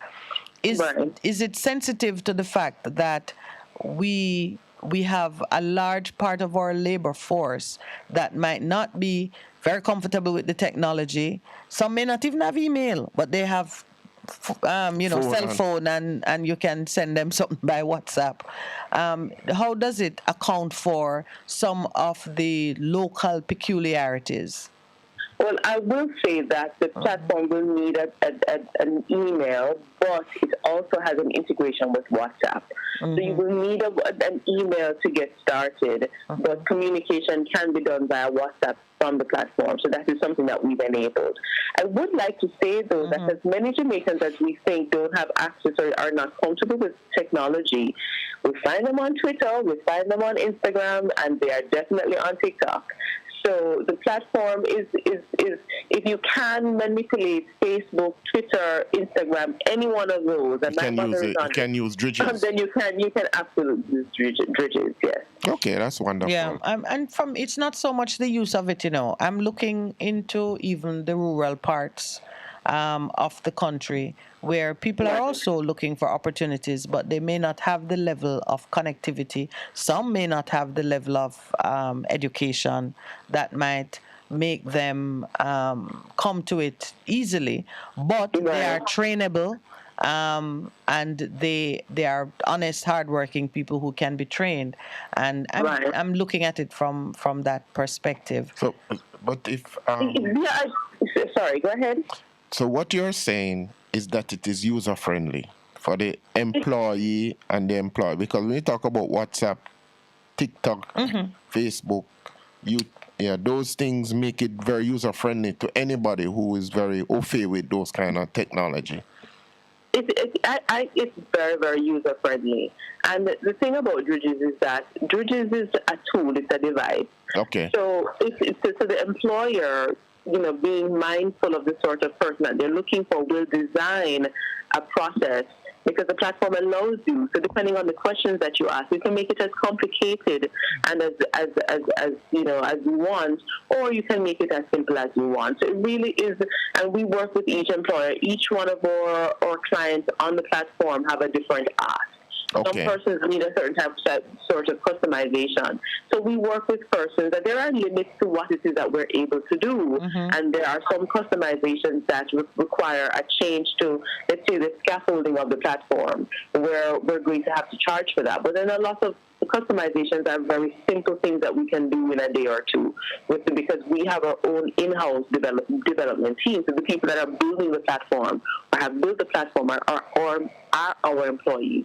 So there are certain things that we can do that can be done in 24 hours, very simple, to make it so that whoever it is that you're looking to find will find the process a lot easier. Yeah. So one of the good things about our team is that we're very agile, and we can, shift ourselves and maneuver to suit the marketplace. All right. So what are the success stories now for this Jamaican product? Yes. And where is it gone to? Well, okay, so we have been launched in this iteration about 30 days, around 4 weeks. We're going into our 5th week now. We have dozens of clients here locally, and we are actually in 6 different countries. So we have clients in India, we have a client in Colombia, we have clients in Canada as well as in the United States. So it's a Jamaican-born product, but it's a global reach that we have. Absolutely. And we also can, for companies that have, for example, call centers that have an operation somewhere in South America, we do have a Spanish module that we're building out. All right. So that is something that we're going to be able to offer as well. Yes. As long as it's English or Spanish, then we can suit your needs. Wow. It is an amazing product. I have a little understanding of how, the software is built and how it works, and everything about what you're doing. I know it is going to be a blessing to both the employer and the employee. Yes. We believe and speak a lot about building the right relationship. And if you can do a good match between employer, employee, and the job, you have all the foundations in place for a good relationship. All the ingredients. All the ingredients. So we'd love to talk to you again because digital literacy and preparing Jamaica to engage fully in the digital environment is something that is very, very important to us here. Thank you for your contribution this morning. Thank you, Miss Willocks.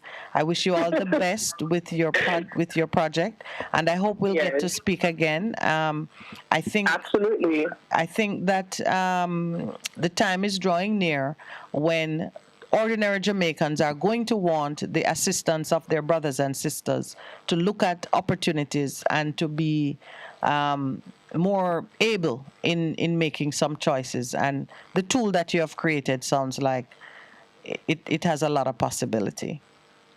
Thank you. Right. If you don't mind, let me tell you again, it's dridges.com, DRIDGES.com, and sign up is free. You get a free account and lots of different possibilities there. Reach out to us. I'm going to go there. And anyone can sign up. You're saying anyone can sign up. Any employer. So the process is for the employer. For the employer. So any employer can sign up, and then they will be able to post their jobs wherever they want. Right. For anyone to be able to apply. But if I go and look at it as an employee, I will see a list of opportunities that I scroll through and pick what sounds right for me. It would be, Dridges is not where the employees would go to find the job. So it would be on various job boards. For example, right now, there are jobs available through Dridges that are posted on LinkedIn. There are jobs available on Facebook through Dridges. So once you're out there in the marketplace looking for work, you're going to see some of our job posts. All right, so but the platform is the applicant tracking system aspect. So it is the tool that we give to the employer. Oh, the employer. Okay. Yeah, so it's a tool for the employer for them to be able to find the employees. Okay. So the jobs will come to them. That I can guarantee. Okay. All right. That's a good point That's a good point to note, because I was about to send everybody to go look at it. But when they go and look, they'll see. When they look, they will see, and when they look, they will tell their employers and those that they know. So right. That's not a bad thing either. Right. Yes, so absolutely. Just take a look at Dridges and see what Jamaicans are doing with the brains Technology. and the good ideas that God has given. Thank you again, Ms. Willocks. Thank you. Yes, it's a pleasure. Thank you so much. You're welcome. Yeah, so I was sending everybody to Dridges. I was about to go there myself. No, but you can still go. Because I can set up a job as an employee. Yes, absolutely. From what she's saying, it doesn't matter if you're trying to employ one person or two or 100. And left them off. Yeah, but Percival, in the way you get like, I get, okay, a more anointed person would call it a vision. But I get pictures in my mind.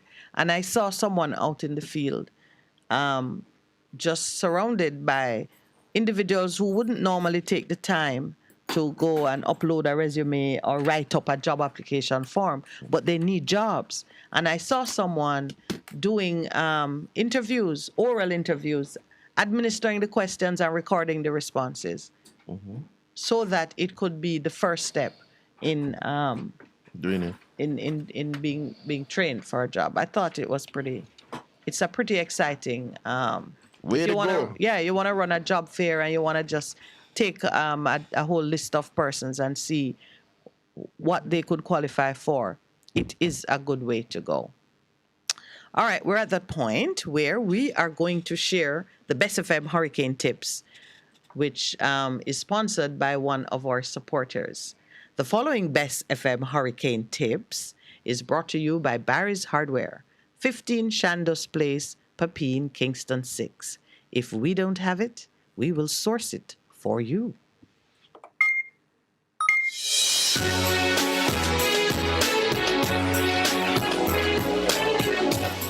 When preparing for a hurricane, ensure that you do the following. Check on these emergency items.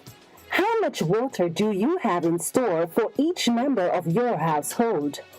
Store as much drinking water as you can, but you must store at least 1 gallon or 4 liters of water per person in the household for at least 3 days, preferably 1 week. Young children and sick persons will actually require more water. Do not empty water stored in bathtubs or other receptacles until safe drinking water is restored. That was your Best FM Hurricane Tips for today. Your Best FM Hurricane Tips is brought to you by... That was your Best FM Hurricane Tips, brought to you by Barry's Hardware, 15 Chandos Place, Papine, Kingston 6. If we don't have it, we will source it for you. A difference you can hear, a difference you can feel. Best FM 100 on your dial. Keep listening. BBC News. Hello, this is Jerry Smith. The Russian presidential spokesman, Dmitry Peskov, has played down comments by the Chechen leader, Ramzan Kadyrov, that Russia should consider using a tactical nuclear weapon in the face of Ukrainian advances. Mr. Peskov said such decisions should not be taken emotionally, but only after a balanced, objective assessment. Paul Moss reports. An optimist might conclude that this was Russia dialing down its threats just a little. President Vladimir Putin has insisted he's not bluffing about using nuclear weapons to defend Russian territory. And by saying that he's annexed parts of Ukraine, that means the Ukrainian army is, in his view, attacking Russia when it recaptures its own towns and villages. But now we've had Mr. Putin's spokesman promise that a nuclear deployment would not be based on emotion. Dmitry Peskov effectively distancing the Kremlin from the Chechen Ramzan Kadyrov's rather blood-curdling warnings. The police in Indonesia say they're investigating 18 officers deployed at a football match in Java, at which 125 fans were killed. Tear gas was fired at fans who invaded the pitch, causing a rush for the exits, during which fans were killed in a crush. Somalia's government says a senior member of the militant group Al-Shabaab, who had a $3 million bounty on his head, has been killed in a joint operation with international forces. It said Abdullahi Nadir, described as one of the most notorious Al-Shabaab members, was killed in a drone strike on Saturday.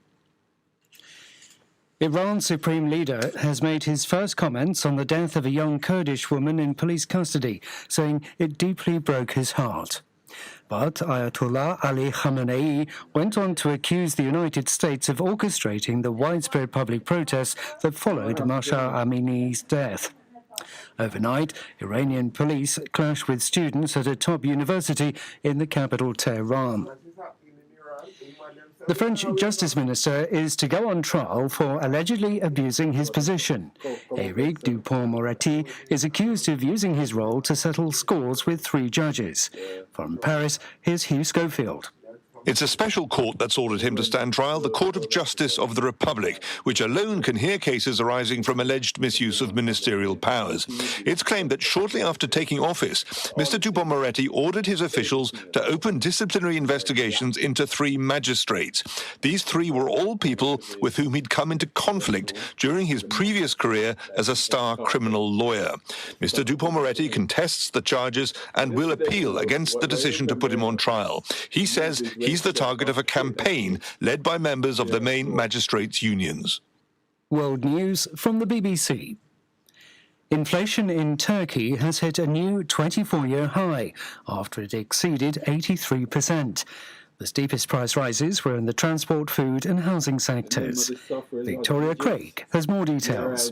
Inflation is continuing to rise in Turkey after 2 straight months of rate cuts by the central bank. It's an economically unorthodox policy running contrary to global central bank efforts to tamp down inflation, and it's one pushed by President Recep Tayyip Erdogan, who believes higher interest rates stoke inflation. Economists have speculated the president wants interest rates to fall to single digits before next year's election, in which President Erdogan is seeking another term. A Czech crowdfunding campaign says it has successfully raised the required money to buy a modernized tank for Ukraine's army. It's said to be the first such operation in the world. Rob Cameron is in Prague. Thomas the Tank, as it's been nicknamed, is a modernised T-72 Avenger main battle tank with a 125mm cannon, 2 mounted machine guns and, unusually for a T-72, thermal vision. Funds to buy the upgraded Soviet tank were raised within just 1 month. The crowdfunding campaign, guaranteed by the Czech Defence Ministry and working closely with the Ukrainian embassy, has raised tens of millions of euros for weapons, ammunition and protective equipment since it was launched shortly after the Russian invasion. The Swedish scientist Svante Pääbo has won this year's Nobel Prize in Medicine. The Nobel Committee in Stockholm said he'd achieved the seemingly impossible task of cracking the genetic code of Neanderthals. For the first time, Mr. Pääbo was able to sequence DNA from a 40,000-year-old piece of bone. Those results showed that Neanderthals had contributed DNA to modern-day humans. BBC News. A difference you can hear, a difference you can feel. Best FM, keep listening. Warning, warning, when there is a hurricane warning, button down, tie down, everything. Lift appliances and furniture off the ground and secure your valuable items. If you wanna boat, secure it on land and turn on your yard. If you a fisherman, make sure you turn off every breaker, and before you sleep, turn off your generator. Flooding, that is a real danger. If you live a gully bank, live a bank or low line area. If you see flood waters are rising, get out, get out. Heed the warning. If your land starts slipping and sliding, get out, get out. Heed the warning. Hurricanes gonna happen, so be prepared. A message from the Office of Disaster Preparedness and Emergency Management. What should a taxi service do for you? On-time taxi service is more than just a ride to the other side of town. The best taxi service. They offer clean and spacious vehicles, reliable service, and promise to always look out for their customers. They'll come when you call and take you where you want to go on time. Need a cab from anywhere at all. You can call us at 926-3866. We are something special on the road. For a better choice in all your electrical supplies, A, authorized 3M dealer and better brand names. B, better service including free island-wide delivery. C, all major credit and debit cards accepted. It's ABC Electrical Sales. Shop number 8, Hagley Park Plaza, Kingston 10. Open Monday to Friday, 8 a.m. to 5 p.m. Saturday, 8 a.m. to 4 p.m. We make your electrical jobs as easy as ABC. Call 754-3825-8 or fax 754-3659. ABC Electrical Sales, for a better choice. Veteran Printers for all your printing needs. We specialize in calendars, flyers, brochures, and more. Call us today at 968-7506. That's 968-7506. Or visit us at 4 East Bloomsbury Road, off Hagley Park Road. Veteran Printers, your best choice in printing. Half a tree, 100, half a tree. Bossy, away, I do I take taxi start? Jano, I want to tell you, say, 2 months now, my transmission mash up, and I check everybody and can't hear nothing positive. Yeah, hear me? Yeah, waste all that time I shop around and never call the experts. Winters Auto have them. Them have over 35 years of experience and them diagnose the problem and get back your transmission brand new. For them service excellent and efficient. Trust me, man. You hear me? Call them at 929-7040.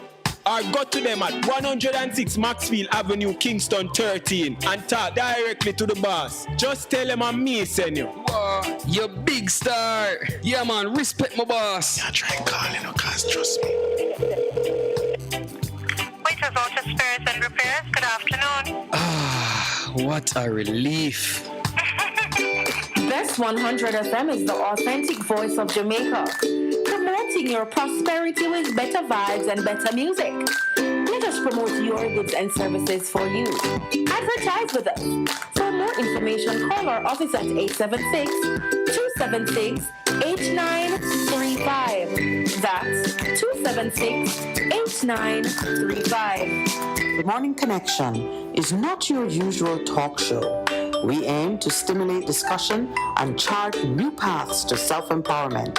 So please join us, Minette and Percy, on the Morning Connection, Mondays to Thursdays, 6 a.m. to 10 a.m. on Best 100 FM. It's good, it's better, but nothing beats.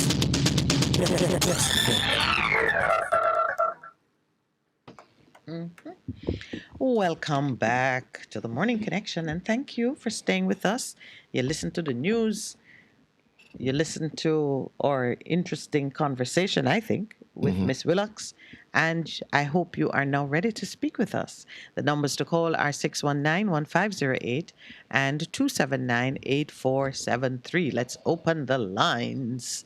This is the Morning Connection with your hosts, Binette and Percival, wanting now to interact with you as we talk it up and see how we can improve our own condition in this country. Two things have been uppermost in our conversations. One has to do with the impact of this ruling by Justice Batts, the Supreme Court of Jamaica, wanting to see some righteous treatment of our security guards. They are employees, which means several things pertaining to their welfare are indeed the responsibility of their employers. And of course, we're looking at what the employers are saying as they seek to reject the responsibility that is now theirs to carry. It was always theirs, but they managed to avoid it for 31 years. So the employer was doing his part. That's almost half of all the time we've been independent. 31 years. I More remember than when half. it came out, there's a major hue and cry. People said because of globalization and man need to get a work, because you remember there's a caller who keeps saying, man, I get work, so the other issues is of no consequence. Just make it run. Yeah, treat him. Yeah, man. Yeah, So, the dogs are treated better. I've heard one particular security company that uses dogs say that they treat their dogs better than they treat the human beings. Them actually came out and said that? Not in any official statement. It's just, Person would have been crucified. One of the things you hear. Because they say, we're going to the dogs. That's where we are. Because the dog is man's best friend, not man. Man is not man's best friend. A dog is a man's best friend. So you treat your best friend good. I'm happy for the dogs. I would not take away one moment of good treatment from the dogs. But there is another issue which has become very clear to me. We have to shift, man. We have to treat our brothers as our best friend. We have to become our brother's keeper in terms of what is happening. So the dog can be your best friend, but you are your brother's keeper. You have to be a brother's keeper. And if we have that in our hearts of hearts, we'll go a long way in terms of shifting what's happening in our country. Wow. And so the other thing, which I'm hoping when we begin talking, some of that will come out. I rather liked this program that Ms. Willocks and her team have introduced. We didn't share the information with you for the purpose of driving business to dridges, though if that happens, that obviously would be a blessing for them. But I think it is important for persons to know what's out there. Yeah. And not just what's out there in terms of the kinds of initiatives that people are undertaking, but also to know that Jamaicans are innovating and are doing things that are of global significance beyond just running, playing music, cooking good food, and looking beautiful. And that needs to be said, because we think of sports and entertainment and culture as a thing that we export. But actually, there are a lot of Jamaicans doing a lot of innovation in terms of technology here and overseas. One of the unfortunate, I don't know if it's fortunate or unfortunate things that has happened. What has happened with the lockdown, that a lot of Jamaicans have moved into the technological space and are finding employment or Oh, you're debating whether it's a good thing that people have found employment. No. Some people say bad in the sense that we should be able to be generating jobs where people can earn here, but the truth is, it's just not here. So the opening up of the technological space has opened even more jobs to more Jamaicans, and some people, you think they would die, they're not dying. They are in the technological space making a whole lot of money. But you know what we want, years ago when the sector was liberalized, and there was much discussion about the information age being the age in which persons can use their brain, their ideas to make money instead of trying to, plow a spot of land or put up a house or whatever it is you do in the physical world. The digital world was seen as changing the boundaries of the economy in which we work. And it has. And that is a good thing, because if you have 3 million people here trying to find jobs locally, that is the odds of you getting a good job change dramatically if you are trying to find job from a marketplace that is ready to engage with hundreds of millions instead of just tens of millions. We're not even reached 10 yet. We're still under 10. So that it is a blessing is unquestionable. We've taken to it like a fish to water in the area of the scamming. At the same technology we use. I know. I was hoping you would not go there. So could we apply the same ingenuity and skill to find the jobs that allow you to earn foreign exchange while living and incurring your expenditures in local currency? Yeah. That's a game changer, for everybody. It is, because I know two people who that's how they are doing it. That's how they are surviving. Let me tell you things that you can do. You can sign up to even teach patois online to people who are coming here and who want to be cool locals. Teach them Jamaican words. Just put up something that say, I offer tutorials in patois. I charge $10 an hour. And you'd get a whole lot of business. Of course you would. People coming from all over the world who want to know something of the local. I mean, say you are going to be a virtual tour guide and you just want to be online and talk about Jamaica and tell people things to do, places to go, what you can eat, how this go. And maybe that is how a lot of people are making money. Says it about that. I could quit this you want job. To do that? I can teach them. And then another thing too, you can teach English. Yes, online. You can decide that you're going to teach English. A lot of people are doing that. Yeah. You can even do things like you can volunteer to read to people, because these days now, people shut-ins and so on. I just imagine a program where you can go on and say, what voice you want to hear read this today? I want a Jamaican voice.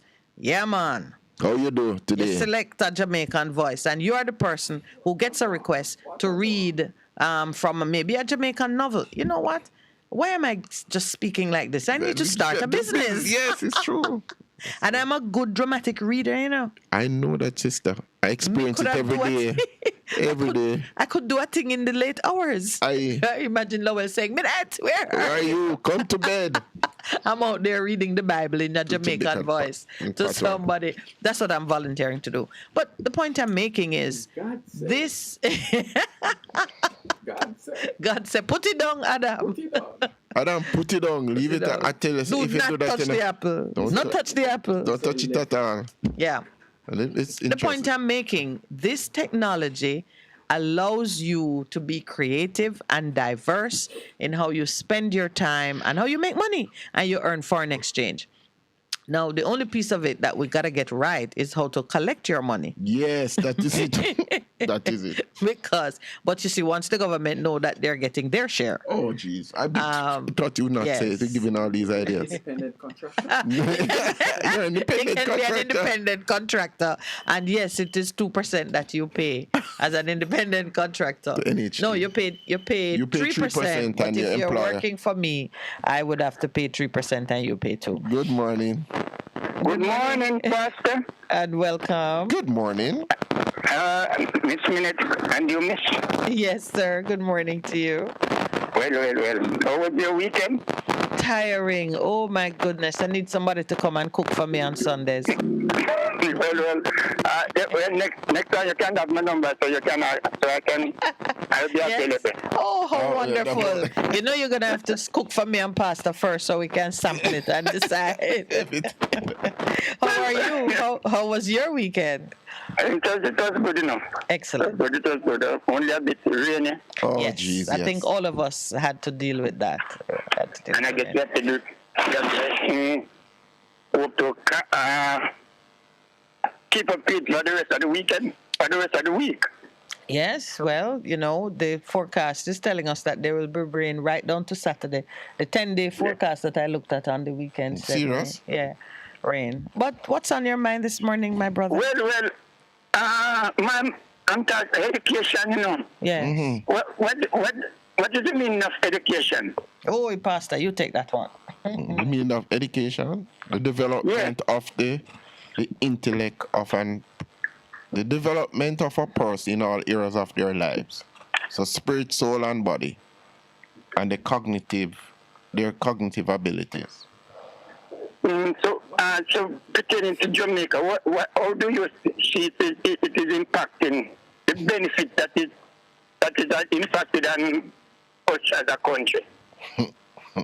Is another thing? Well, you see, I suspect that what's troubling you is understanding what our responsibility is as a nation to train and develop the people of this country so that they can function and contribute. Not just function in their private lives, but contribute to the public welfare of others. We've been doing that through, we say we've had a Ministry of Education. That ministry is touted as the oldest ministry of government. So we have always putting ourselves forward as having a responsibility to see that old and young are trained and have the necessary information to survive. Have we been doing that well? We've not been doing it as well as we could or as well as we should. And we've had concerns about the cost of doing it, and we've had concerns about how competent we are at doing it. Which part of it is troubling you this morning? Well, I'm seeing it. I'm seeing we're lacking far there because you can see it is evident based on how the way the society is going. Yeah. And I think that if in any educated society, it should be reflected in the behavior of the people. By the way how you see in the action of the people. That is all true. That's very true. So what I'm seeing now, I'm seeing that where the education is lacking, and sometimes I'm wondering, is it something deliberate, or is just lack of what we're supposed to do when we talk about educate? Because sometimes we look at it. Yes, we might have plenty of us might have a lot of letters there now and then. Yes, a lot of knowledge. Are we really giving back what we're supposed to do? What education is really meant. Education is supposed to be transformative, you know, my friend. But it's not reflecting in the lives of the masses of the life of Jamaican people. No, that's what we're saying. Because some people, that's why I said education is supposed to helping people's cognition and understanding, but it must affect their behavior and how they relate to each other. Because you have a lot of educated dunces, I call them. You can have such an expression. They have all of the letters, but they are not very bright in terms of how they relate to people and how they utilize the knowledge that they have in terms of bringing about real change that is transformative. So, well, it's lacking in leadership. In the leadership, we talk about politics. Because when we're talking about leadership, first we have politics is a forefront, and then with religion, and they have the string of other things. And we're not seeing that really reflecting, because it should be shown to the masses of the people. And what I'm seeing, like now, sometimes you look and you hear the utterance from the politician. It's not, they're not really showing that they are really educated and they really want the masses of people to really move forward. Correct about that. Yeah, when I listen to you, I know you're talking about education, which is, in the broadest sense, the process of acquiring knowledge so you can prosper and function. But much of what you're saying concerns the treatment of the masses of the people by others in the society, which is really looking at the leadership of our country and how our leadership is executing against either the promises that it makes or the needs of the people as they express them. It's not so much even whether persons are education, because you yourself acknowledge that many have many letters behind their name, but you're not seeing any fruit coming out of the application of those letters. So it goes back to the heart and the intent, and even just a consensus existing on where we're going and what we're trying to accomplish. In truth, many persons are saying that we are doing well. I mean, I heard one politician last night saying that the PNP have it all wrong. It's not time come. It's extend the time. And she was repeating some of what she was touting as successes of the government in this time.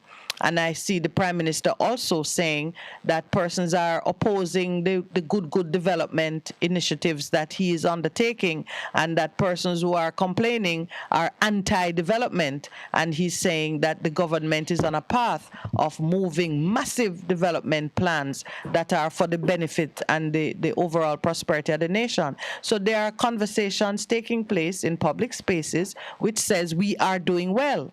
Yet here you are saying we are not. So that means there's no agreement on what it means for this country to do well. No, well, my definition of well and their definition of well is far. Oh, absolutely. That's clear. But how do we get that unity where you can be in agreement with what they're saying or they can be in agreement with what you're saying? Sometimes it's that gap that exists, which we have to look at to determine where we go next. Are we going to close the gap, or we need to? What we're changing? We have to change. We have to change something. Something has to change. Something has to give. Yeah. What is the greatest asset in any country? The people. The people. So it should, the well that they say we are doing, it shouldn't be reflected in the lives of the people. You are a brilliant man. Yes, sir. It should reflect in the life of the people. And when the people not seeing it, we need to say it. We need to say it. So the politicians, they are living in a different world from what we are living in? Yes, they are. Look so? They are living in a different world. Every now and then they open the door and look down into our world. But we need to remove the door so that it become one world. Yes, so there's no door. That's why I'm talking about education, you know. Yes. That's why I brought up that education. I know that's why you brought it up. Sometimes most of us might be think of the material things, but when we look around and to do with the material things, they have to put themselves in bars, and now they're saying about having everybody should have gone, in order to secure themselves. That's not a good direction. And that's not a good direction. It can't be a good direction. That we arm ourselves against each other. They're not making us become enemy to each other. Yes, my brother. That's what it is, you know. Yes. And if we really want to have a just society, we have to deal with justice.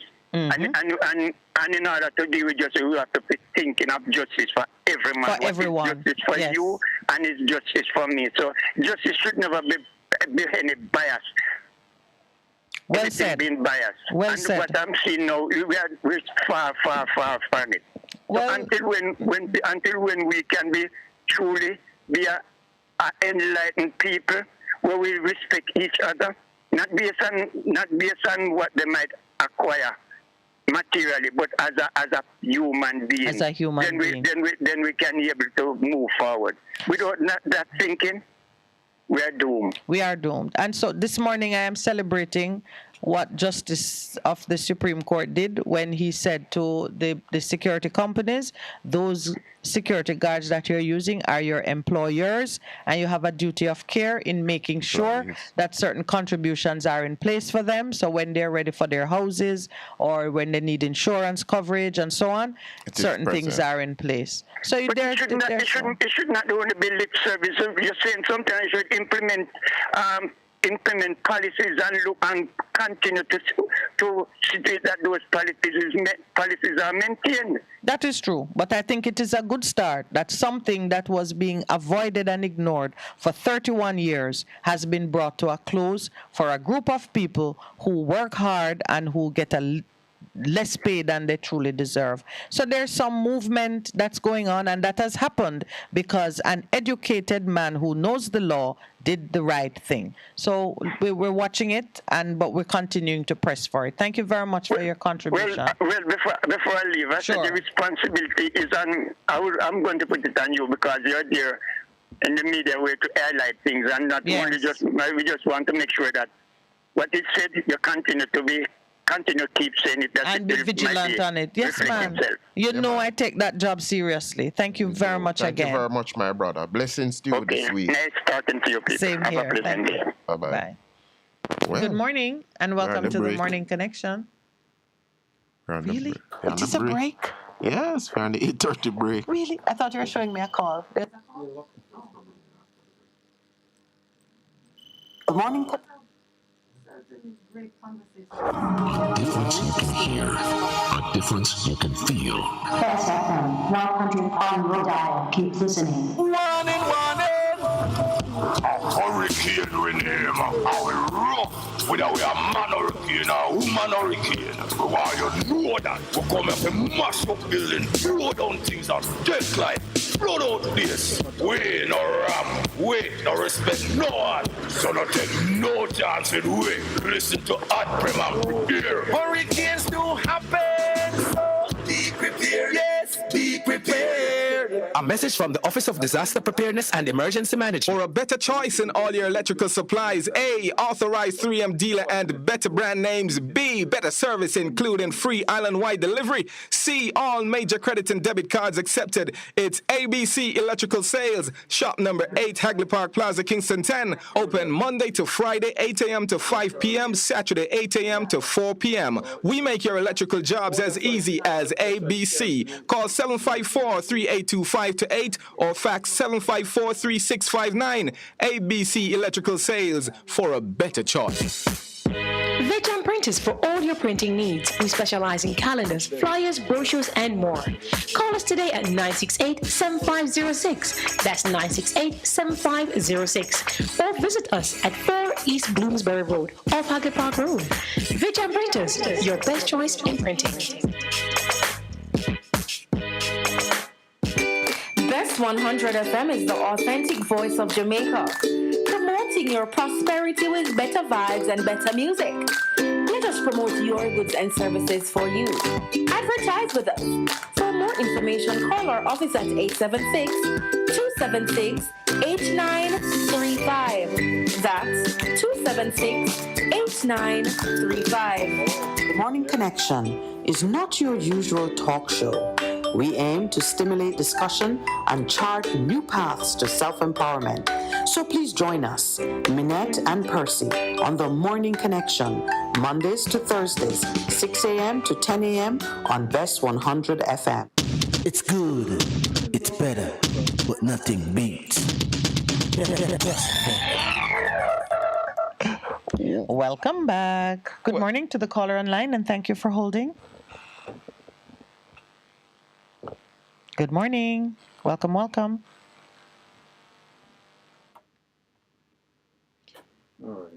Are we? Wow.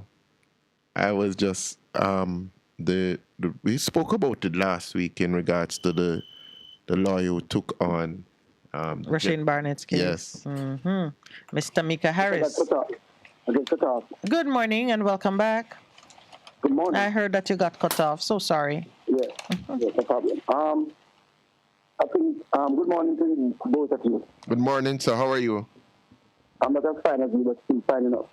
All right, my brother.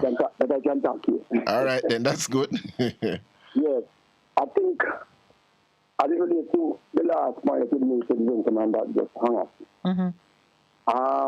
Over the years, I was wondering what happened to the I can't even put a figure to it, among the security guards that is protecting the businesses all over Jamaica. And there's nothing that the two governments from that time until now have done anything to see that the security guards make their contribution to the NIS housing trust. And whatever it is that they, at the end of the day, they have a pension and anything. And we have government upon government preside over these guards and employees and never did anything that is in their interest. And I recognize also when the government wants to do anything for themselves, they spend thousands of dollars. Aye. When it comes to these things, nobody sees because they are losing a lot of money too because some of these guys are not paying up. Some of them are doing it independently, but it's not being done from a salary deduction. Most of these security companies, who own them? Just go on the listing and see who Yes, own them. man. Recognize they are so closely connected. Yes, a lot of them are retired policemen and soldiers and government high-level people, and yes, and that's one of the reasons why the government is one of their main contract parties. Absolutely. Yes. But you know, I was listening to something, and you can correct me. Singapore, I was listening to something in the past where Singapore, if you want somebody to come into Singapore to work as a domestic helper, yes, the government have to know because when that domestic helper go into that country, he has to pay a tax. Yes. And because that you can't hide him. You can't hide it. Yes. You can't hide him. You have to be up there so that when he come in your house and pay, and you pay him, you can't just leave him in the counter. So every GDP, every money that is spent in Singapore, the government know about it because that money contributes to paying the road, the tax, the schools, the police, the soldier, and the whole development of the country. Well, I can't comment. Other government. Yeah, I can't comment on Singapore specifically, but I know as a matter of law that other countries they do a similar thing of making sure that every work permit that is issued is tracked in the system for payment of taxes, and especially some of the social benefits, because you have to ensure that even if the person falls ill while they are in your employment, arrangements are in place to deal with medical and so on. And you track it through the work permit system. It doesn't just disappear. Absolutely. You see, I believe that the people, as Mr. Perkins used to say, get the government that they want. I don't think we really want the government. I think we get the government that we think it is. Now, in terms of this school and the violence, you know, I mean, a lot of people don't believe in God, and that's your right for them to think that way. But it's forcing nobody to believe in God or to believe in the principle in the scripture. But when I read the Bible, I always try to find out what it is that the Bible is saying that is so wrong. Honor your father and your mother. Respect authority. Pay your taxes. Do all the things that is necessary. Don't kill, don't steal, don't rape, don't covet. Love your neighbor. Yes, love your neighbor. All of that is about loving a neighbor. Yeah, practical things. You see? You notice in the book of Acts, you know, acts, the actions, It was the actions of Holy Spirit. the apostles, Acts of the that Holy caused them to Spirit. do the thing that they do, Yes, the action, verb in action, the love in action. Yes, brother. And I'm saying to you that, yes, so I'm saying to you, most people get on the read of it and curse, the Bible, say the Bible is this and that, and that.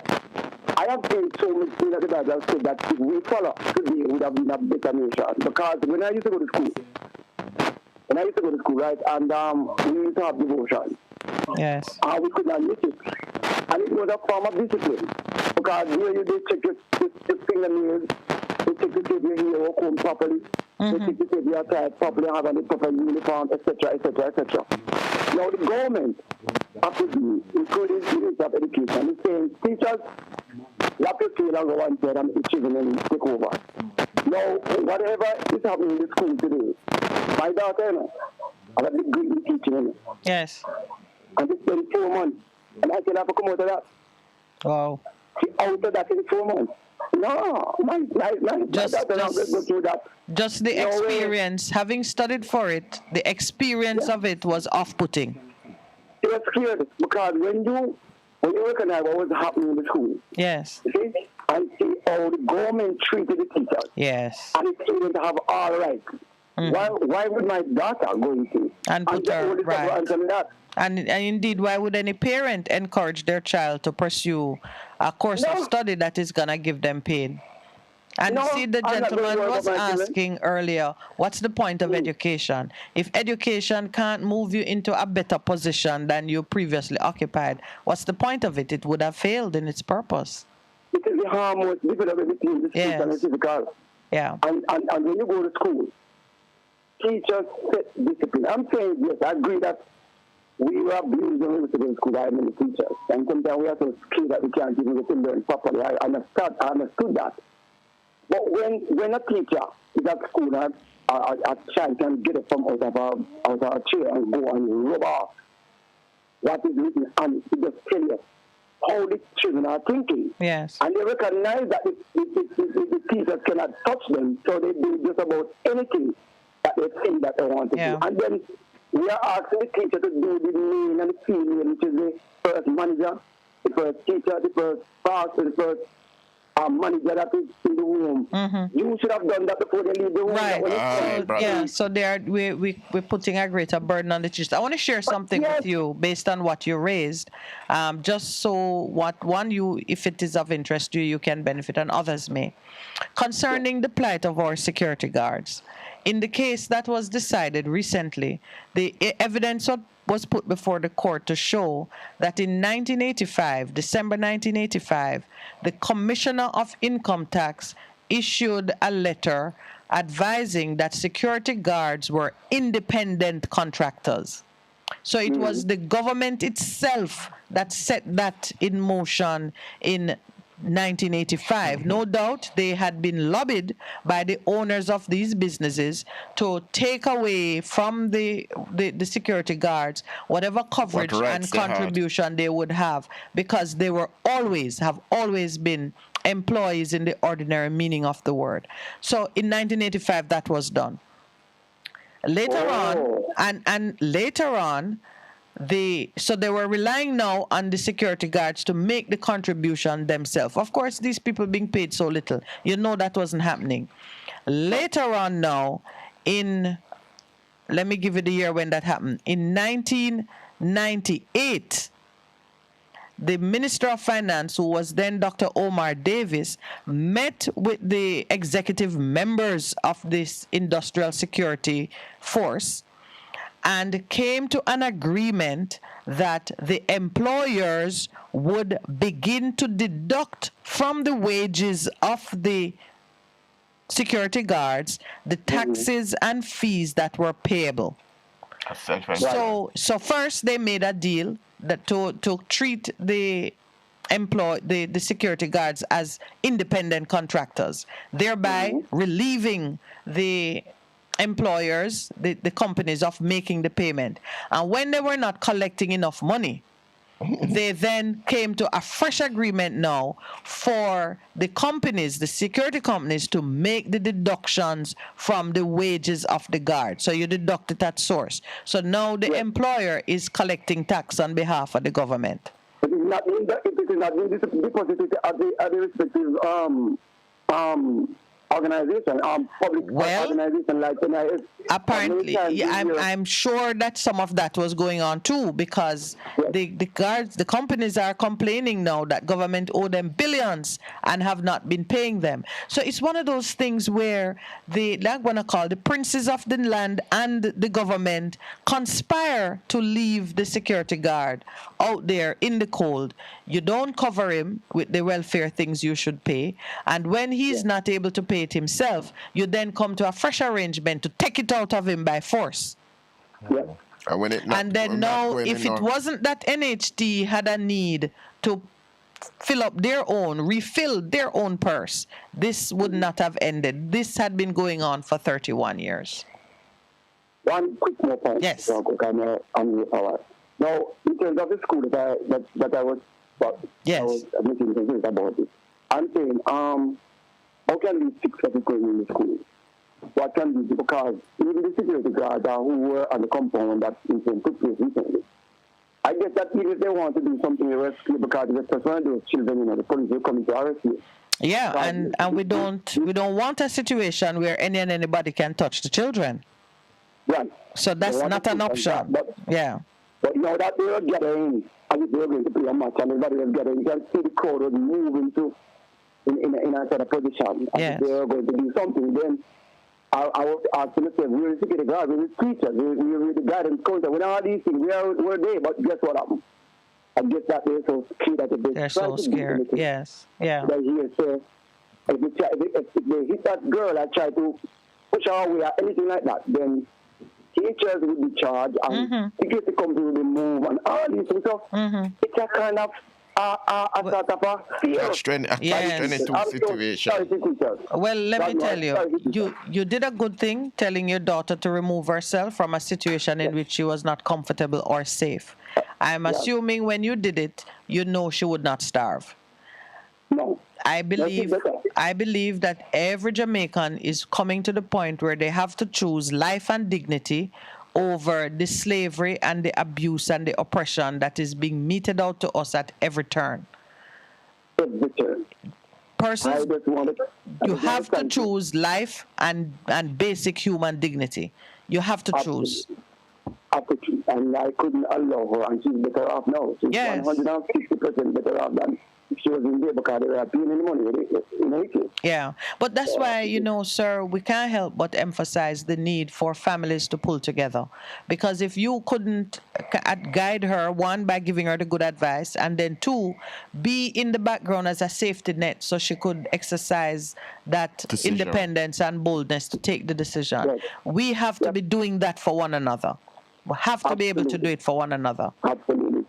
And I'm not encouraging anybody to do what I do, but you have to look down the corridor, look and see for yourself what the benefit. And out of that, when my daughter go to school, anything happened to her, the government will say, "Oh, you decide she's a good teacher," and that, and I mean, I accept that. No, you can't accept that. You don't want to be the one having to be crying about that Well, that's why.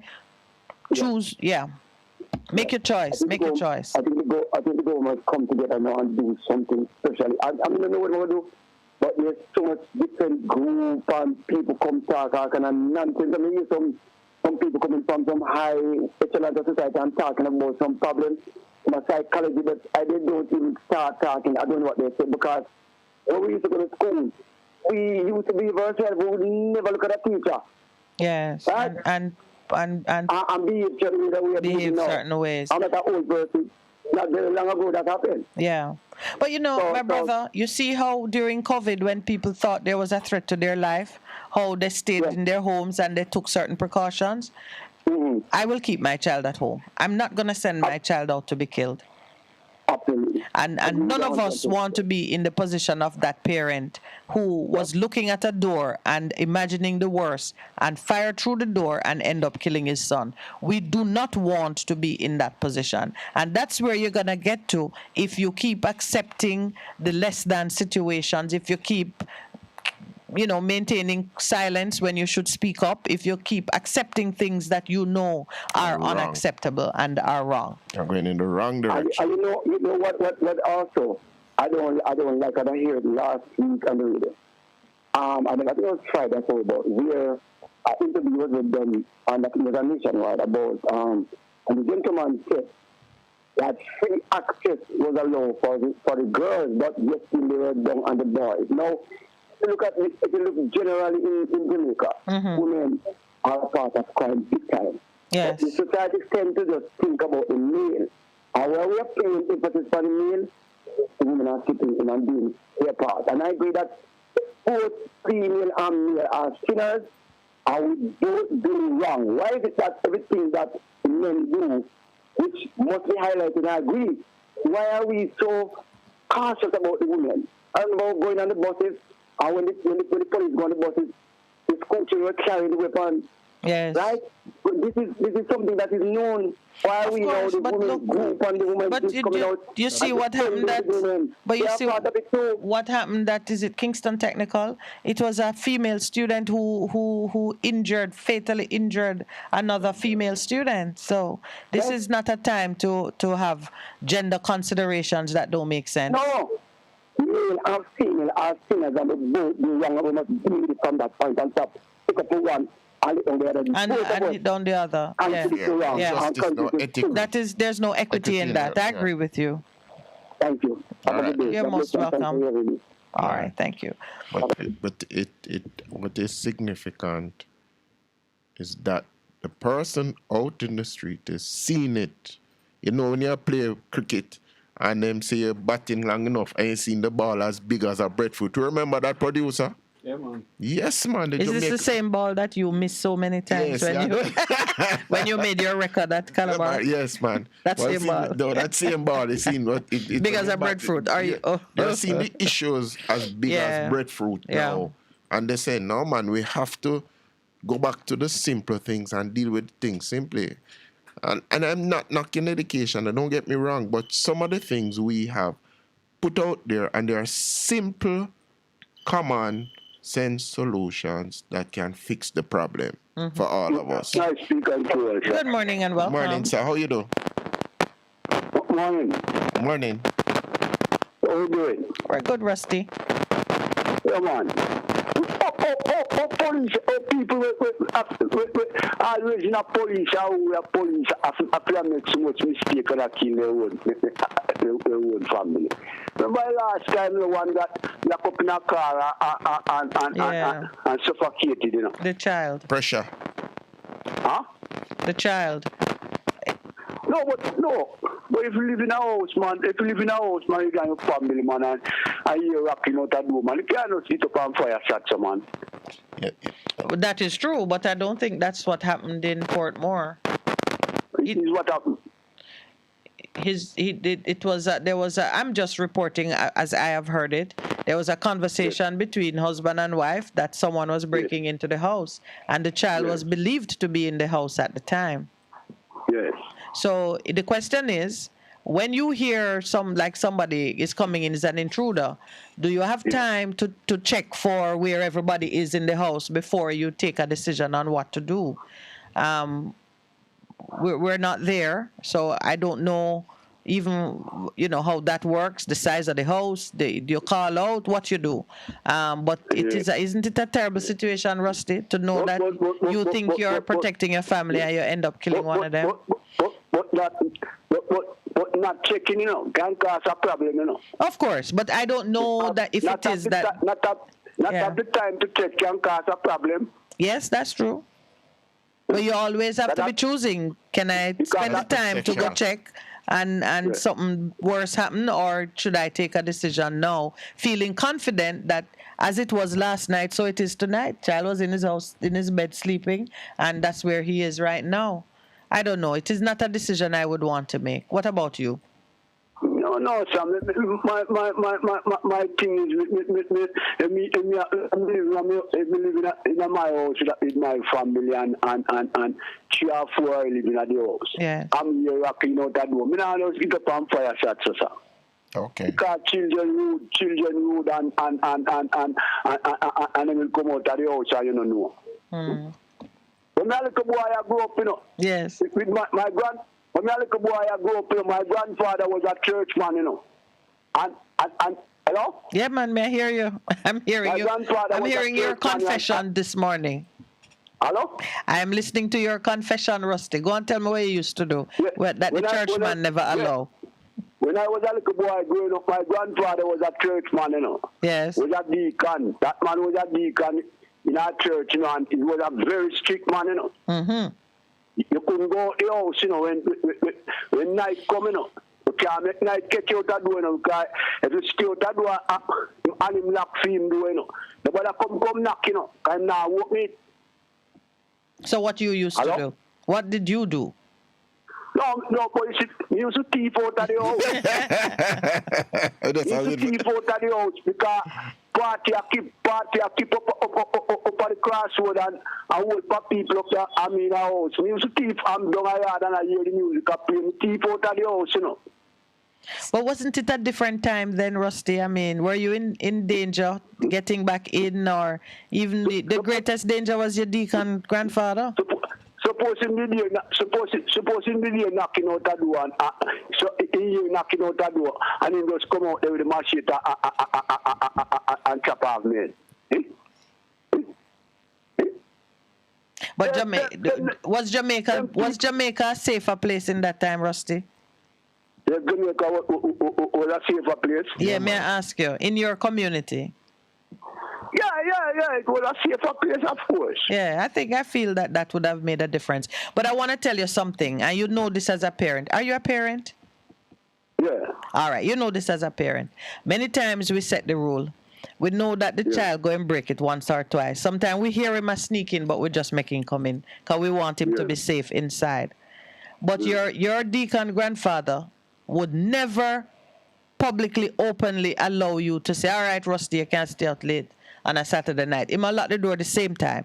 And him know say you're gone out. And him listen till you come in before him get a good night's sleep. But on Sunday morning, his conscience and everything is intact because him don't put up with slackness in him house. Yeah, but sometimes he come in and him don't know, That's what you think. Huh? That's what you think. I'm not troubling you on it. I'm just saying. Yeah. I'm just saying. But you know. But I think it is the insecurity of the times that could have been one of the factors for the gentleman, because. This gun thing, man, is a problem, man. I think so. A major problem. I think so. That's more than above anything else. It's a problem because a lady told me that the other day, Hello? Yes, we're listening to you, man. Yeah, a lady told me the other day, I saw the lady a while and she talk. When we go to the place and see the woman, I said, lady, how you doing? The lady said, she nearly dead. That she told me, Yes. And I asked her what happened. She said somebody was breaking into our house and she called the police. Mm-hmm. Right? Yes. And the police came and she had a dog in the yard. The dog get away, bust the chain, get away and rush the police, and the police fire shot. And the woman was shot. What? The police fired 3 shots and the woman was shot. Miss the dog and shoot the lady. He shot glaze off or something. Ricochet and hit her. And shoot the lady in her neck. Oh, Jesus. When she showed me, I couldn't believe. I was surprised. I was shocked. Well, you have a silent here. She could have died. She could have died. But the police fired 3 shots after the dog, And the thing glaze off, And connecting her neck, Wow. All right. Yeah. So, and this is the gun in the hand of the police who is authorized to carry it. Yes. This is not an illegal weapon.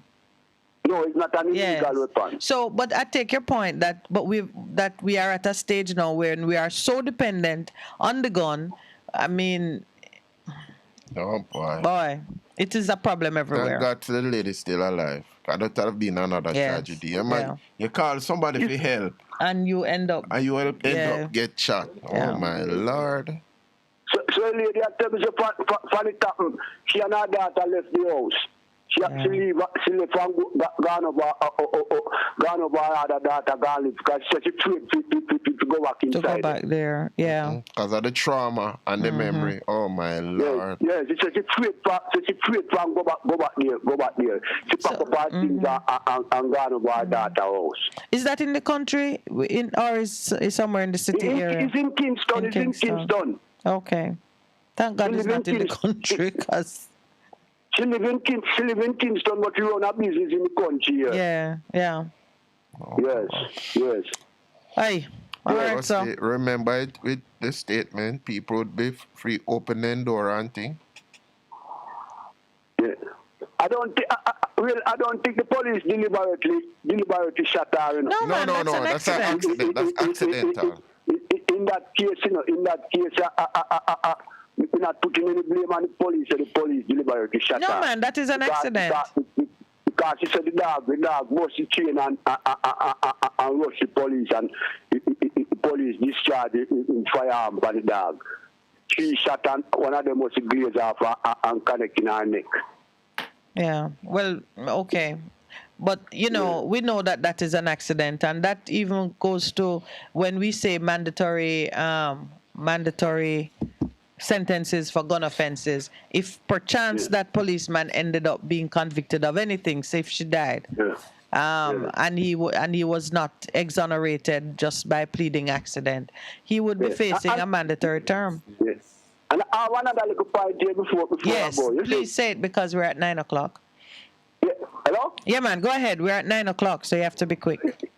Yeah, I heard Mr. Desmond McKenzie anyway down in Hanover promising massive water supply down there, But you must remember, when he was in the municipality, he promised that he was going to build a place for the homeless, Yes. And more homeless is now on the street more than ever, Let me tell you, and they're down there right by the mayor's office too in Kingston and by the Supreme Court. So it's right in our face. When he went out there on the street and saw the homeless, he promised that he was going to build a place for the homeless. Yes, sir. We need to keep reminding him because that is an outstanding promise, and it is one that he needs to keep because the need is there and has grown even greater. And that is when Hello? Hello? Yeah, we're hearing you. Go ahead, speak. Yes, when he was in the council. That's a long time ago. That's a long time ago. All right, Rusty, I see the call is breaking down and we have to take our station break. It's 9:02 a.m. Anyway, thank you. You're most welcome. A difference you can hear, a difference you can feel. Best FM 100 on your dial. Keep listening. Come in, my DJ, and give the people the information. Hear this, if you're a hurricane come, you have to go through a list of things where you need and things where you have to fix, like your roof, your doors and your window them. Buy your nails, hooks and fasteners and fix them. Get your hammer, your pliers, your rope and your wire. Stack up with ply and a holy palumba. Plastic tarpaulin and plastic bag. Personal stove and a coal stove. Kerosene lamp, matches and candle. Yo, trim the tree them and clean the drains. That's how you prepare before a hurricane. Be prepared. Prevention is better than cure. Better listen to ADPEM. A message from the Office of Disaster Preparedness and Emergency Management. For a better choice in all your electrical supplies, A, authorized 3M dealer and better brand names. B, better service including free island-wide delivery. C, all major credit and debit cards accepted. It's ABC Electrical Sales. Shop number 8, Hagley Park Plaza, Kingston 10. Open Monday to Friday, 8 a.m. to 5 p.m. Saturday, 8 a.m. to 4 p.m. We make your electrical jobs as easy as ABC. Call 754-382 5 to 8 or fax 754-3659. ABC Electrical Sales, for a better choice. Veteran Printers for all your printing needs. We specialize in calendars, flyers, brochures, and more. Call us today at 968-7506. That's 968-7506. Or visit us at 4 East Bloomsbury Road, off Haggard Park Road. Veteran Printers, your best choice in printing. Half a tree, one and drive, half a tree. Bossy, away I do I take taxi star? Jano, I want to tell you, say, 2 months now, my transmission mash up, and I check everybody and can't hear nothing positive. Yeah, hear me? Yeah, waste all that time I shop around and never call the experts. Winters Auto have them. Them have over 35 years of experience and them diagnose the problem and get back your transmission brand new. For them service excellent and efficient. Trust me, man. Yeah, hear me? Call them at 929-7040 or go to them at 106 Maxfield Avenue, Kingston 13 and talk directly to the boss. Just tell them I'm me send you. Wow, you big star. Yeah, man, respect my boss. Yeah, try and call him, cause trust me. Voiceless Auto Spares and Repairs, good afternoon. Ah, what a relief. Best 100 FM is the authentic voice of Jamaica, promoting your prosperity with better vibes and better music. Let us promote your goods and services for you. Advertise with us. For more information, call our office at 876-276-8935. That's 276-8935. The Morning Connection is not your usual talk show. We aim to stimulate discussion and chart new paths to self-empowerment. So please join us, Minette and Percy, on The Morning Connection, Mondays to Thursdays, 6 a.m. to 10 a.m. on Best 100 FM. It's good, it's better, but nothing beats.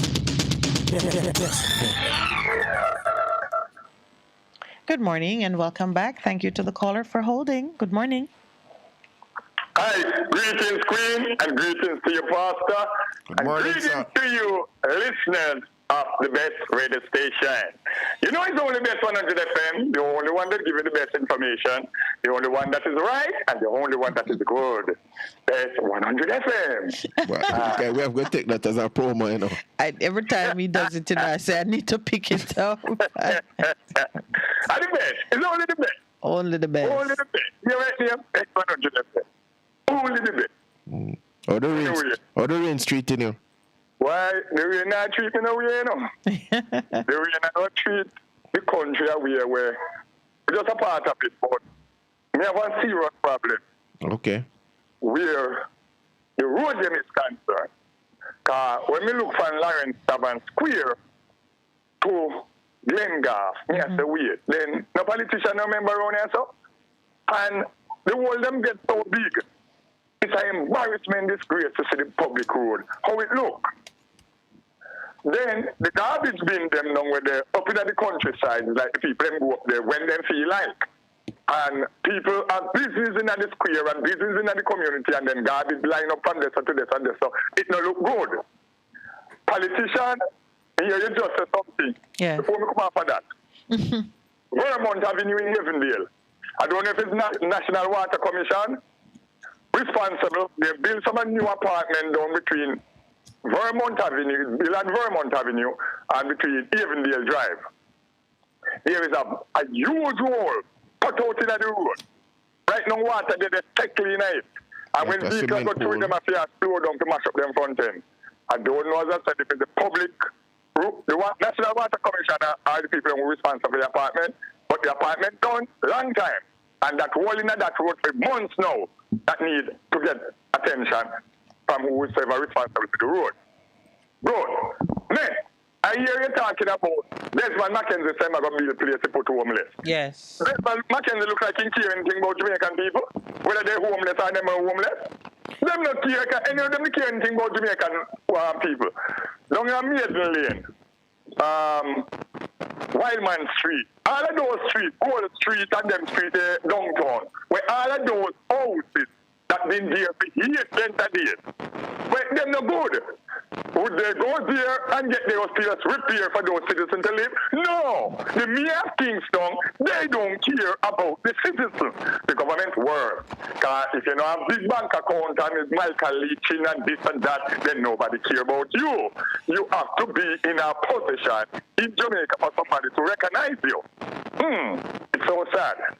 Well, the caller was making the comment that Mr. Mackenzie, having made that promise years ago and not kept it, was making a fresh promise now about providing infrastructure for water supply to another community.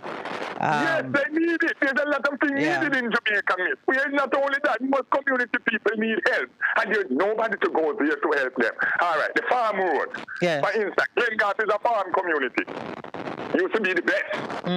But the road them get so bad that everybody don't stop farm because nobody now got a bush against because they have no road to carry them vehicles. Take the right. Produce and this and etc. So you have less people doing the work. Road, we understand. But the government needs to take interest in these people, community that do provided for the country to help the economic of the country. Now I say, the pound, from the woman dead in England, the pound has lose strength. Value. Lose strength and value. Good.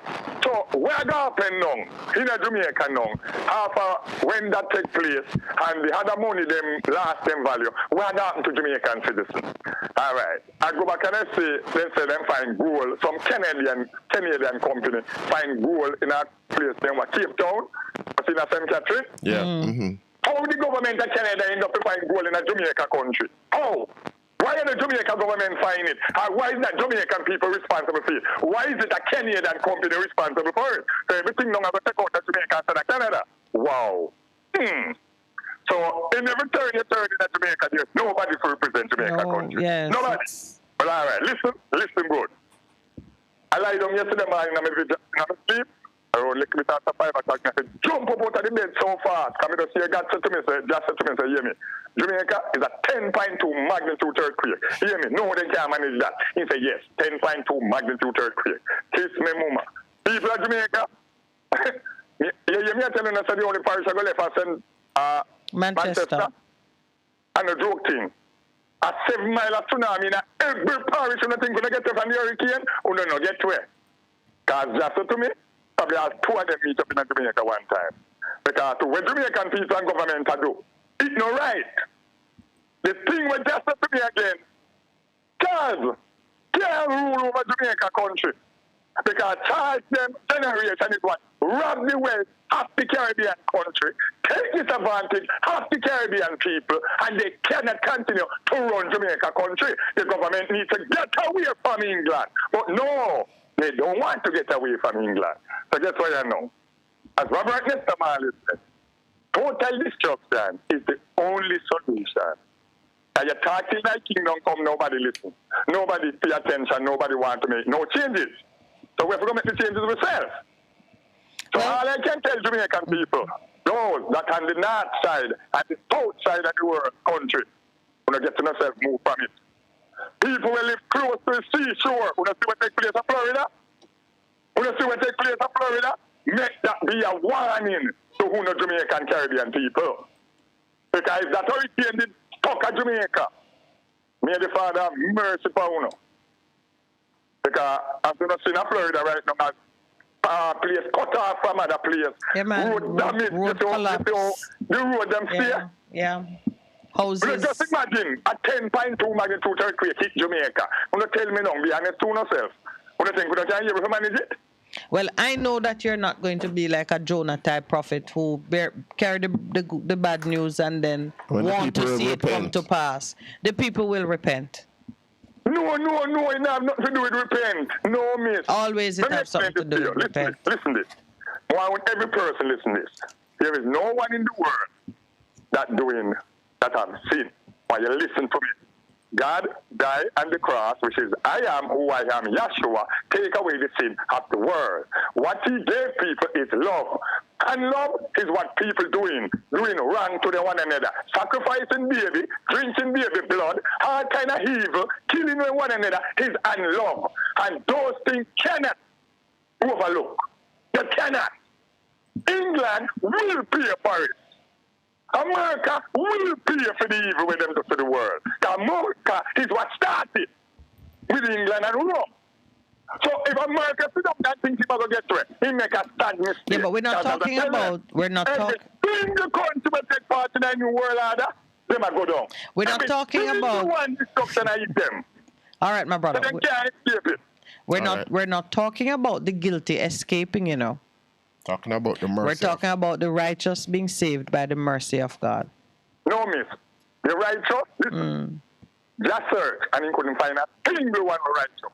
But because of his love and care, he chose and selected 144,000 Israelites, which are Jamaican people. No other people out of the world. Jamaican people we are well, talking if it's about. one saved... We are talking about the black people and the white people and the distant people. We are talking about the Hebrew Israelites. The book they call the Bible. Well, if one person... If it's one person, 144,000, 1 million, 10 person, it is still your job to make sure that you're in that select group. Nothing go wrong with them there. Them already selected and saved. My point is to head down. So when you are saying to persons, move away from the area of disaster, what you telling them? Just to go somewhere else and die? That they don't get caught up in the system as what coming. Yes, what is coming is dangerous. Yeah, whether you're Christian, a scanty, a sinner, whatsoever you hit. Because you don't know if you use one of the 144,000 chosen. You don't know that. But your job is to live in such a way that you can be. Isn't that why we talk about it? Well, Angel, it's not your job must do. The only way God asks people to live is love. And yes, these people don't know what is love. Because you're a Christian and you don't talk to your neighbor. That's right there, so feel. You feel right there, so. Because I got church 1,000,000 times. Sunday, Monday, Tuesday to Saturday. You feel. Because you don't have no love and no compassion in your heart towards the person who live next door to you. Or you can love me, the king, where you don't even have no idea who me is. Well, I have to believe, King, that the reason you are speaking is because you want those whose hearts are convicted by the truth of what you're saying to change. Isn't that why you're speaking? Yes, miss, but they're not changing. So you're giving them the message. Remember, Jamaican people are the most stubborn. All right, I live in hope. I live in hope. I live in hope. I live in hope that some will change. All right, my brother. Thank you very much. Then. Thank you, my brother. Love is life and life is love. All right, sir. Ooh. It's All interesting. Consistently, when you read the word from the beginning to the end, even though righteousness is there and justice demands, mercy and truth is always there. And I think it is important that we recognize that even though the sentence has been set, when it's being executed, Jonah repented, the people repented in Nineveh, and God delayed it. Good morning. Later. Welcome. Good morning, my lady. Welcome to you, my brother. How are you? Morning, sir. How I'm good. Morning, Pastor. Yeah, man. What's up? Yeah, I'm going to relate two incidents to you why I'm going to make a comment this morning. Okay, go ahead. I was passing a body shop where they do jewelry and body work over the weekend, and there was a dispute between the partner and brought his vehicle to be repaired. And he paid out some money on it. And when he go back for it, the vehicle never done, so them had a dispute. The other one was similar thing. A lady that I know of gave a man some money to build some cupboard. And he almost give him half of the money, and he never, I know him can't, and about 5 months now. Now, what I said that to say this. We need to find a way, because it is a cultural thing in this country, you know. The carpenter that builds furniture, the body man that work on motor vehicle, when they carry a vehicle, we give them for work, and they must tell you must give them an advance. And when they give them the advance, sometimes them don't carry the end of the bargain and left you sometimes 3-4 months they have to acquire them. And and some of those things are causing some of the crime, the killing we have in this country. Yeah. People are because of those. So we have to find a way to it's a cultural thing. Because for me, a little boy, so I know you know them things operate. Somebody give a man a money to make a bed. All 6 months if you don't mind shop, him not get the bed. Is it that him have too much work, or is it that him eat off the money? No, there's no bad enough work, man. What happening? You carry your money, go give him, and him take your money and support his family. Okay. And then him have to wait until the next man come in or something like that. So we have to find a way in this country to formalize things. Because our society is to run off an informal arrangement. And informal arrangement, our society has evolved in a way that informality is not going to work because people don't trust one another as they used to trust one another as before. So we have to find a way, the government have to find a way now to license people when you're going to business so you can be held accountable. Because if you take them people to the court, at 4 or 5 years' time. But a license not going to make it any difference. Yeah, man. No, sir. People have license and they breach it all the time. Breach it all the time. It's a way of how we deal with each other of being people of integrity.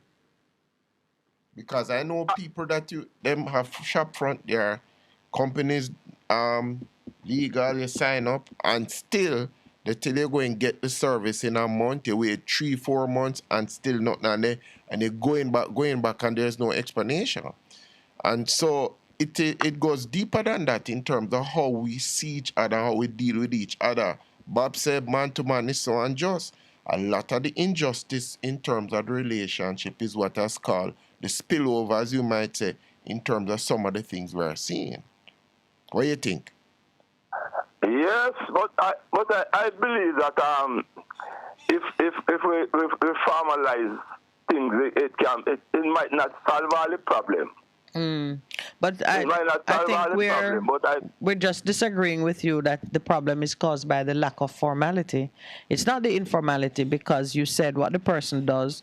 You are saying most tradesmen at that level, when they get money, they have to look after family. So instead of it going into doing the job and getting the rest of the money, it goes to family. Sometimes when you're dealing with those tradesmen and you know that that is the weakness in the system, you try to do a kind of arrangement where maybe you buy, I've done this with tradesmen, I buy the raw material that is needed, I make a deposit on their labor, and I pay the rest when the job is ready. And you keep checking on them to see, how's my dresser coming on? How is my bed coming on? Where you reach with it there, Mr. So-and-so?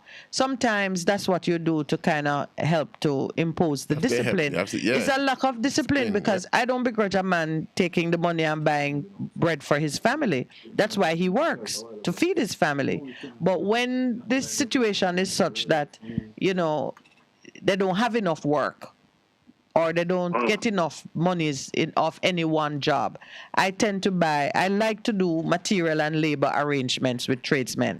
You need a part to fix something? All right, me buy the part. It may rob you of the markup or whatever you may get on it, but I at least know that the money I pay you goes into my work. And I keep a little eye to see how are you progressing.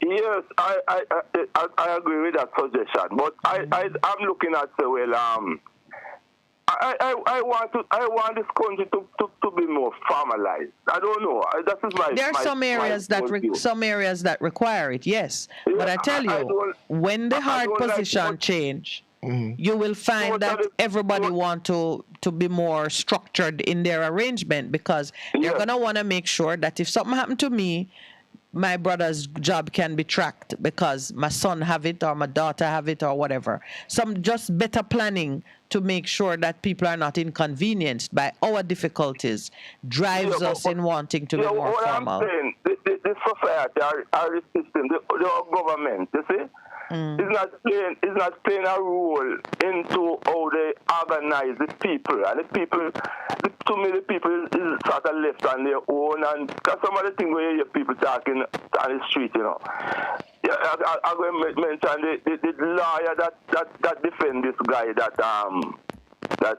commit the crime in Harris. Yes. In Carolina. And if you hear them castigate the lawyer because she take the case She and do then her realize job. that, Yes. you know, and sometimes even you have sometimes to intervene and talk with some of the people and say, no man, that's not so going on, man. Not because the man kills so much people, but he's entitled by the Constitution to get a lawyer. Yes. And then when you hear some of the politicians them that we scrape the barrel and elect. Like all that Desmond Mackenzie. I hear them talk about the Constitution, the people that talk about Constitution and all this. What is he saying now? Yes, I mean, those comments are terrible. No member of government or any responsible person should be saying things like, every time we try to do work, people come talk about the Constitution. Constitution. You know, by right, them shouldn't be a good counselor. But you see, as you rightly say, we are the ones who are going into the barrel to pick out our choices. So we have to be more. We have to. I put them in a position that them can come talk foolish. But you see, he's taking his cue from leadership because the Prime Minister has talked about people being anti-development when they make legitimate complaints or ask questions about how things are going. He says because they're anti-development. So here it is too. His own minister is saying when you talk about certain things, the Constitution now is to be ignored. I'm wondering if the people that are intelligent in this country are going to just sit on their veranda and allow these little men that we elect. Some of them, when you check, it is not good to talk about people's background still enough, but you know, sometimes so let's not do it. So let's not do it in this setting. It hurt me when I see people, you know, behave some kind of way that, and to know that you should be proud that a man can live from certain situation and reach to the highest level. I say you should be proud of that man, you know. Yes, yeah. But when him leave from out of the gutter and reach up at the height, him don't know say you come make him don't know say outside gutter and come from. Well, it is appalling, man. They always say it about country people. What, you can't take the person out of the country, but you can't take the country out of the person. And this is what they say we take when this cloth turn towel, tablecloth, all them type of things. Yeah, there are many ways to reflect that. Sometimes the behavior is so ingrained that it doesn't change, even when the setting has changed. Yeah, but you see that go back to pastor's favorite body organ. The heart. The country is suffering because of that. We suffer because of it. But we can't change it. You're calling it out this morning. We call it out every day. Yeah, man, we need to make a fresh start, man, and change up the station, man. Because I've never heard, I don't think another leader in the world would apart from being a dictator, would be talking about your champion constitution. This Constitution is what governs the country and what governs the people. You know, we say we want to change it. We know we want to change it, but really, it's better than nothing until we get something better. Until we give ourselves, a better constitution than the one we have. By the one we have now. Yes. The call for constitutional reform doesn't mean we throw it out the window and do as we please. Do as we please. Yeah. I agree with you, sir. Yeah, man, they must chat them type of foolish statement, man. And I'm surprised that political civil society that was so vocal in time gone by. And so quiet now.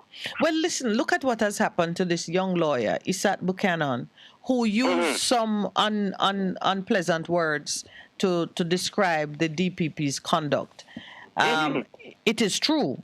In a well-run society where people are really respectful of law and respectful of reputation and so on. It is quite wrong for an attorney to refer to the conduct of the DPP as dodgy and shady, or you use words that they're unforensic in the first case, and they are disparaging of a high office in this country.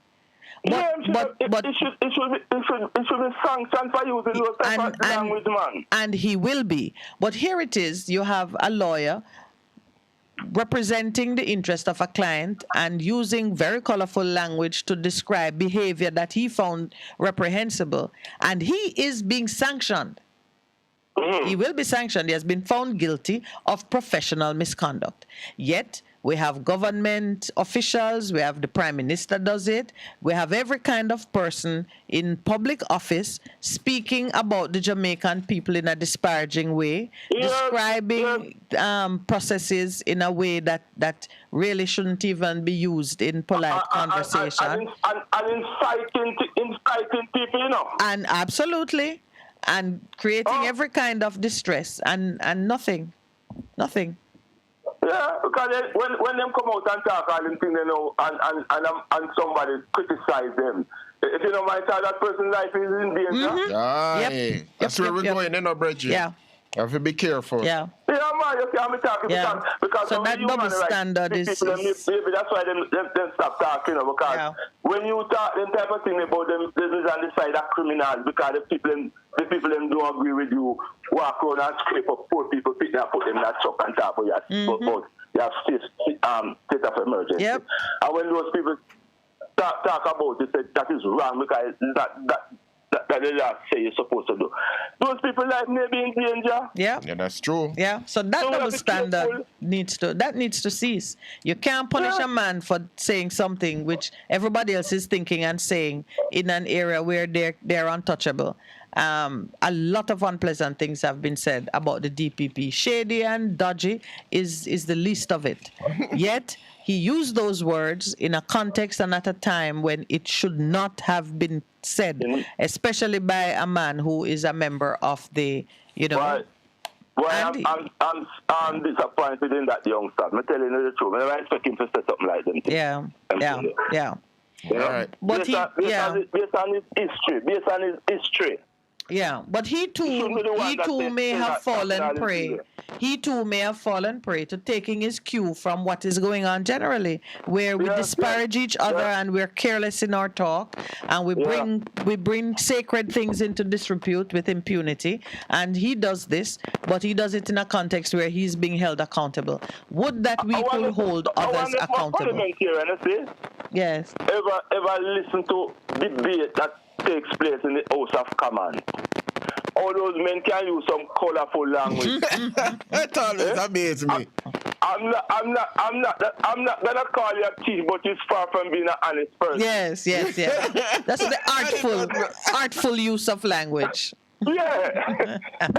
All right, my brother. We have to take our 9:30 break. All right. Okay. Have a good day. You too. A difference you can hear, a difference you can feel. Best FM 100 on your dial. Keep listening. One in. A hurricane we name. Our rough. Whether we are man hurricane or woman hurricane. We want you to know that. We come up and mash up building, blow down things and just like blow out this. We no ram, we no respect no one. So not take no chance with we. Listen to Hot Prem and prepare. Hurricanes do happen, so be prepared. Yes, be prepared. A message from the Office of Disaster Preparedness and Emergency Management. What should a taxi service do for you? On-time taxi service is more than just a ride to the other side of town. And the best taxi service. They offer clean and spacious vehicles, reliable service, and promise to always look out for their customers. They'll come when you call and take you where you want to go on time. Need a cab from anywhere at all. You can call us on 926-3866. We are something special on the road. Veteran Printers Printers for all your printing needs. We specialize in calendars, flyers, brochures, and more. Call us today at 968-7506. That's 968-7506. Or visit us at 4 East Bloomsbury Road, off Haggard Park Road. Vision Printers, your best choice in printing. Best 100 FM is the authentic voice of Jamaica, promoting your prosperity with better vibes and better music. Let us promote your goods and services for you. Advertise with us. For more information, call our office at 876-276-8935. That's 276-8935. Morning Connection is not your usual talk show. We aim to stimulate discussion and chart new paths to self-empowerment. So please join us, Minette and Percy, on the Morning Connection, Mondays to Thursdays, 6 a.m. to 10 a.m. on Best 100 FM. It's good, it's better, but nothing beats. Welcome back to the Morning Connection. Is there a caller on the line? Good morning. Thank you for calling. Good morning. How are you people? We people are good. How are you? Yes, I am fine. What's happening? Look here, I have something to say, and then we go on. Go on and Do you know when the government promises something, yes, it don't manifest same time? I thought that was when God promised you something. Before it manifests. That's true. Sometimes it takes time. Good. To where we are going to in Jamaica right now, when the government promised we're going to make some house to the mad people, man. You believe say as it talk, them those things can manifest at the present moment because. Can I suggest a way that it can manifest? And maybe you could champion it for me because you seem to have access to those high places. You see them whole heap of house that the government get from the drug people that they take in Proceeds of Crime Act.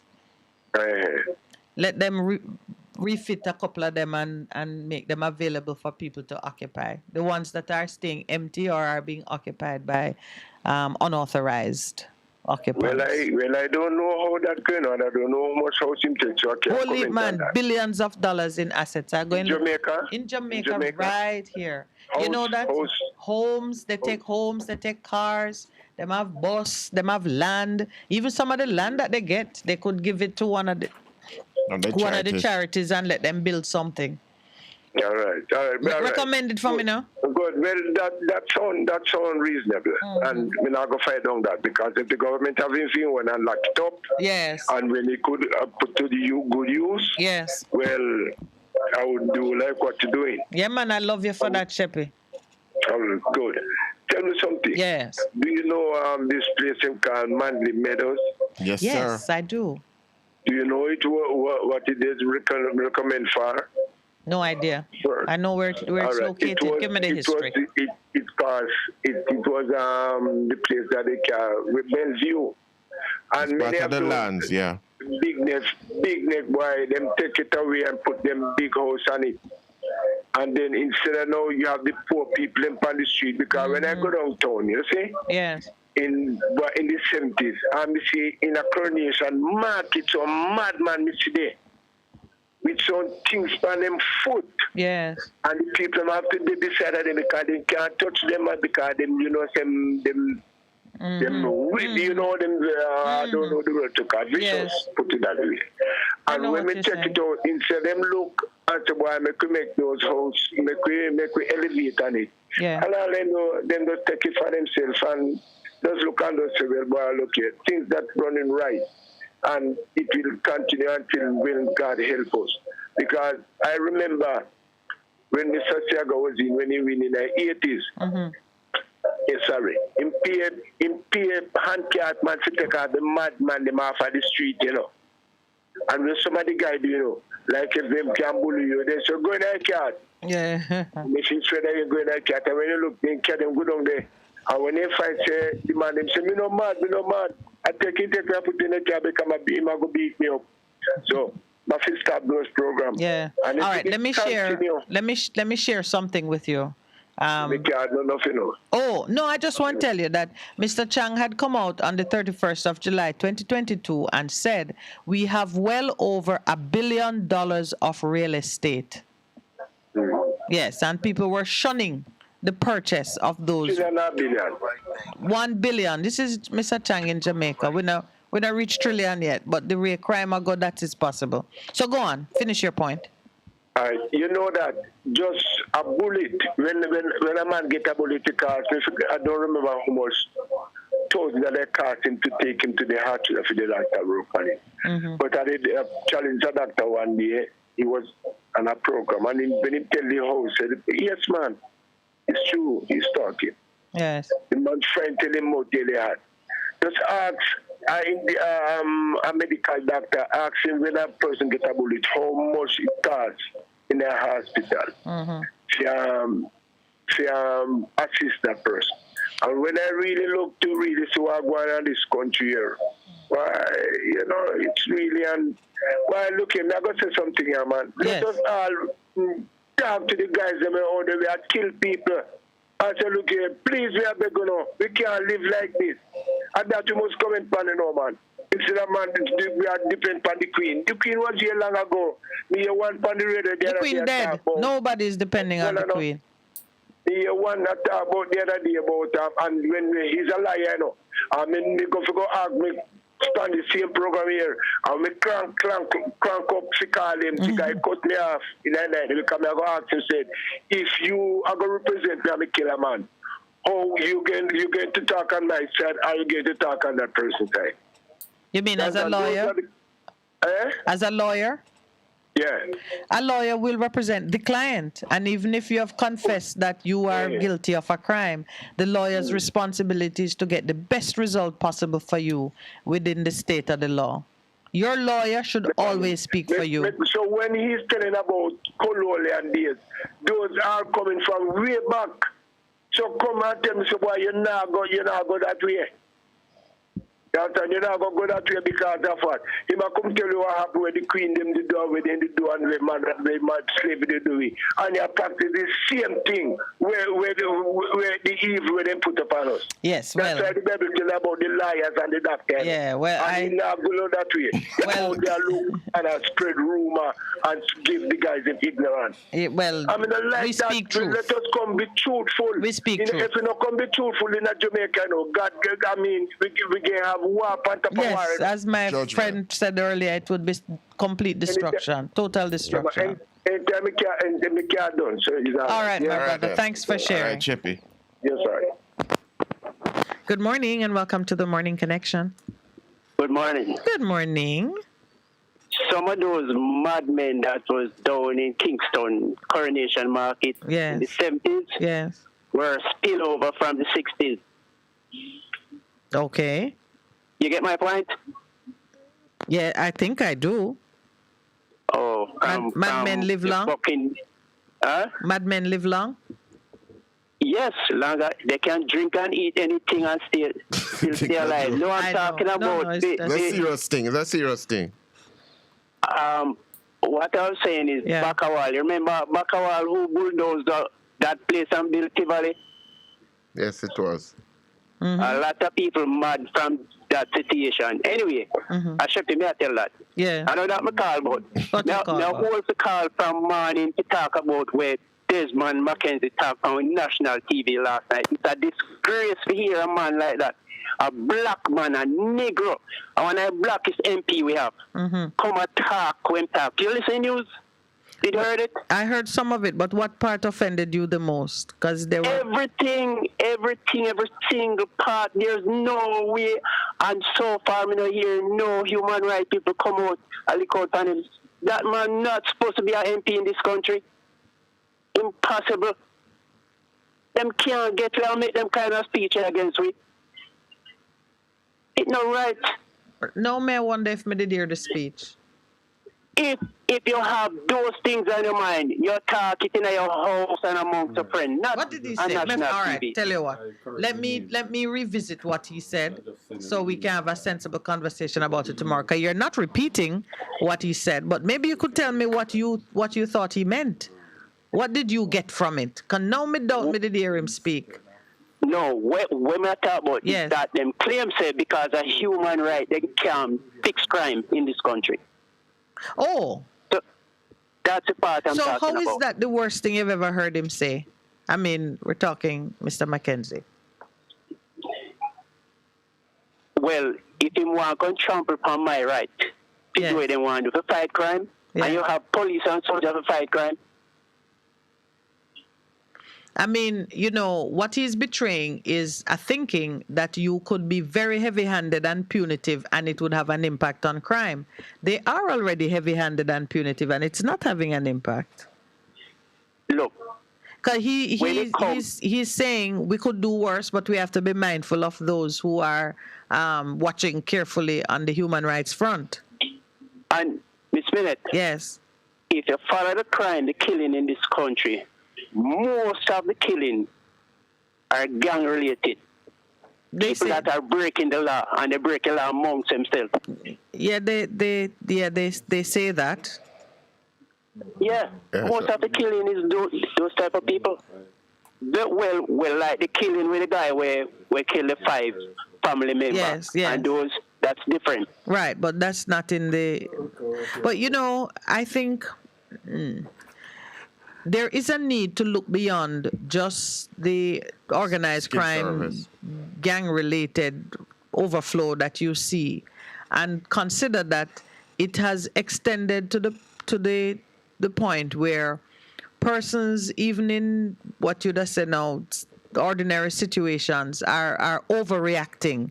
Like the whole country is experiencing post-traumatic stress. It's a state of insecurity. Yeah, man. Everything that happened is a huge event, and it's a trigger. It's a trigger for a lot of people. Greater expression of violence. Yeah, so we have to consider those because I think we can be very simplistic in our solutions to it, but we really have to know.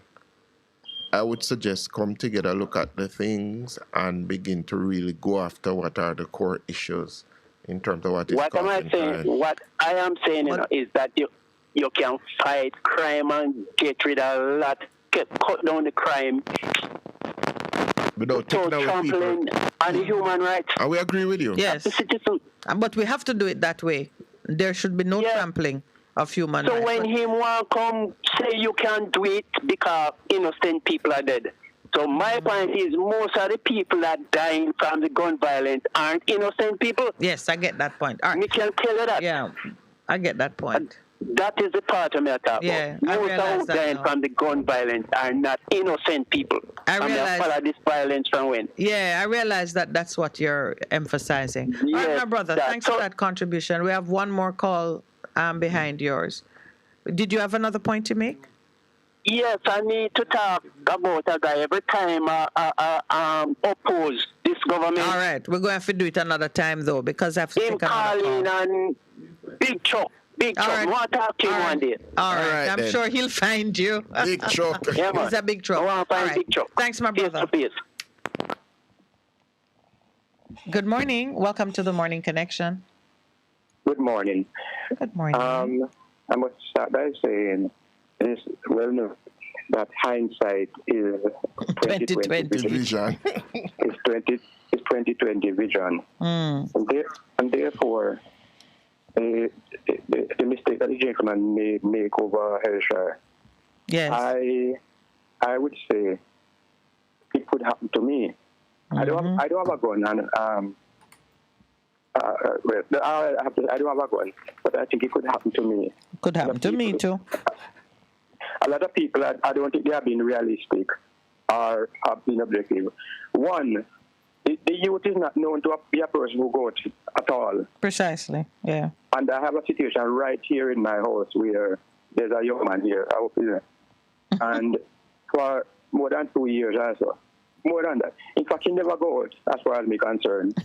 And he is in his room. He has all the things he wants. He has a tablet, he has a laptop, and phone. All of these are important things. The point is, I think people have been realistic. So what I want, one, I heard that when the lady wake up the man and so on and so on. They look, check on his room. Now they were going knock on the door and open. You understand? Yeah. But they could hear his fan in there. Oh, and the door. Yeah. Pardon me? Yes, I'm hearing the details you're offering. Cause something like that happened to me. My son, when I was living in Spanish Town, and I thought that he was in his room. It was somebody saw him. Luckily, the police have arrested him, but he was seen on the beach in the night in at Hillshire. Yes. And I thought he was in his room. And you thought he was safe and sound. No. Yeah. The thing about that still is that after that, I had to lock him up. Those was that time after that. Because when I went and checked afterward, and he's not in there. Mm-hmm.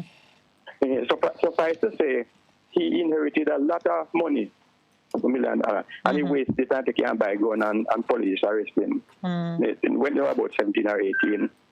But the point I'm back to teaching there, what people, I'm going to tell you a case I heard of Mona, some boathouse there. A man was in a house and some gunman come from a boathouse somewhere at Mona.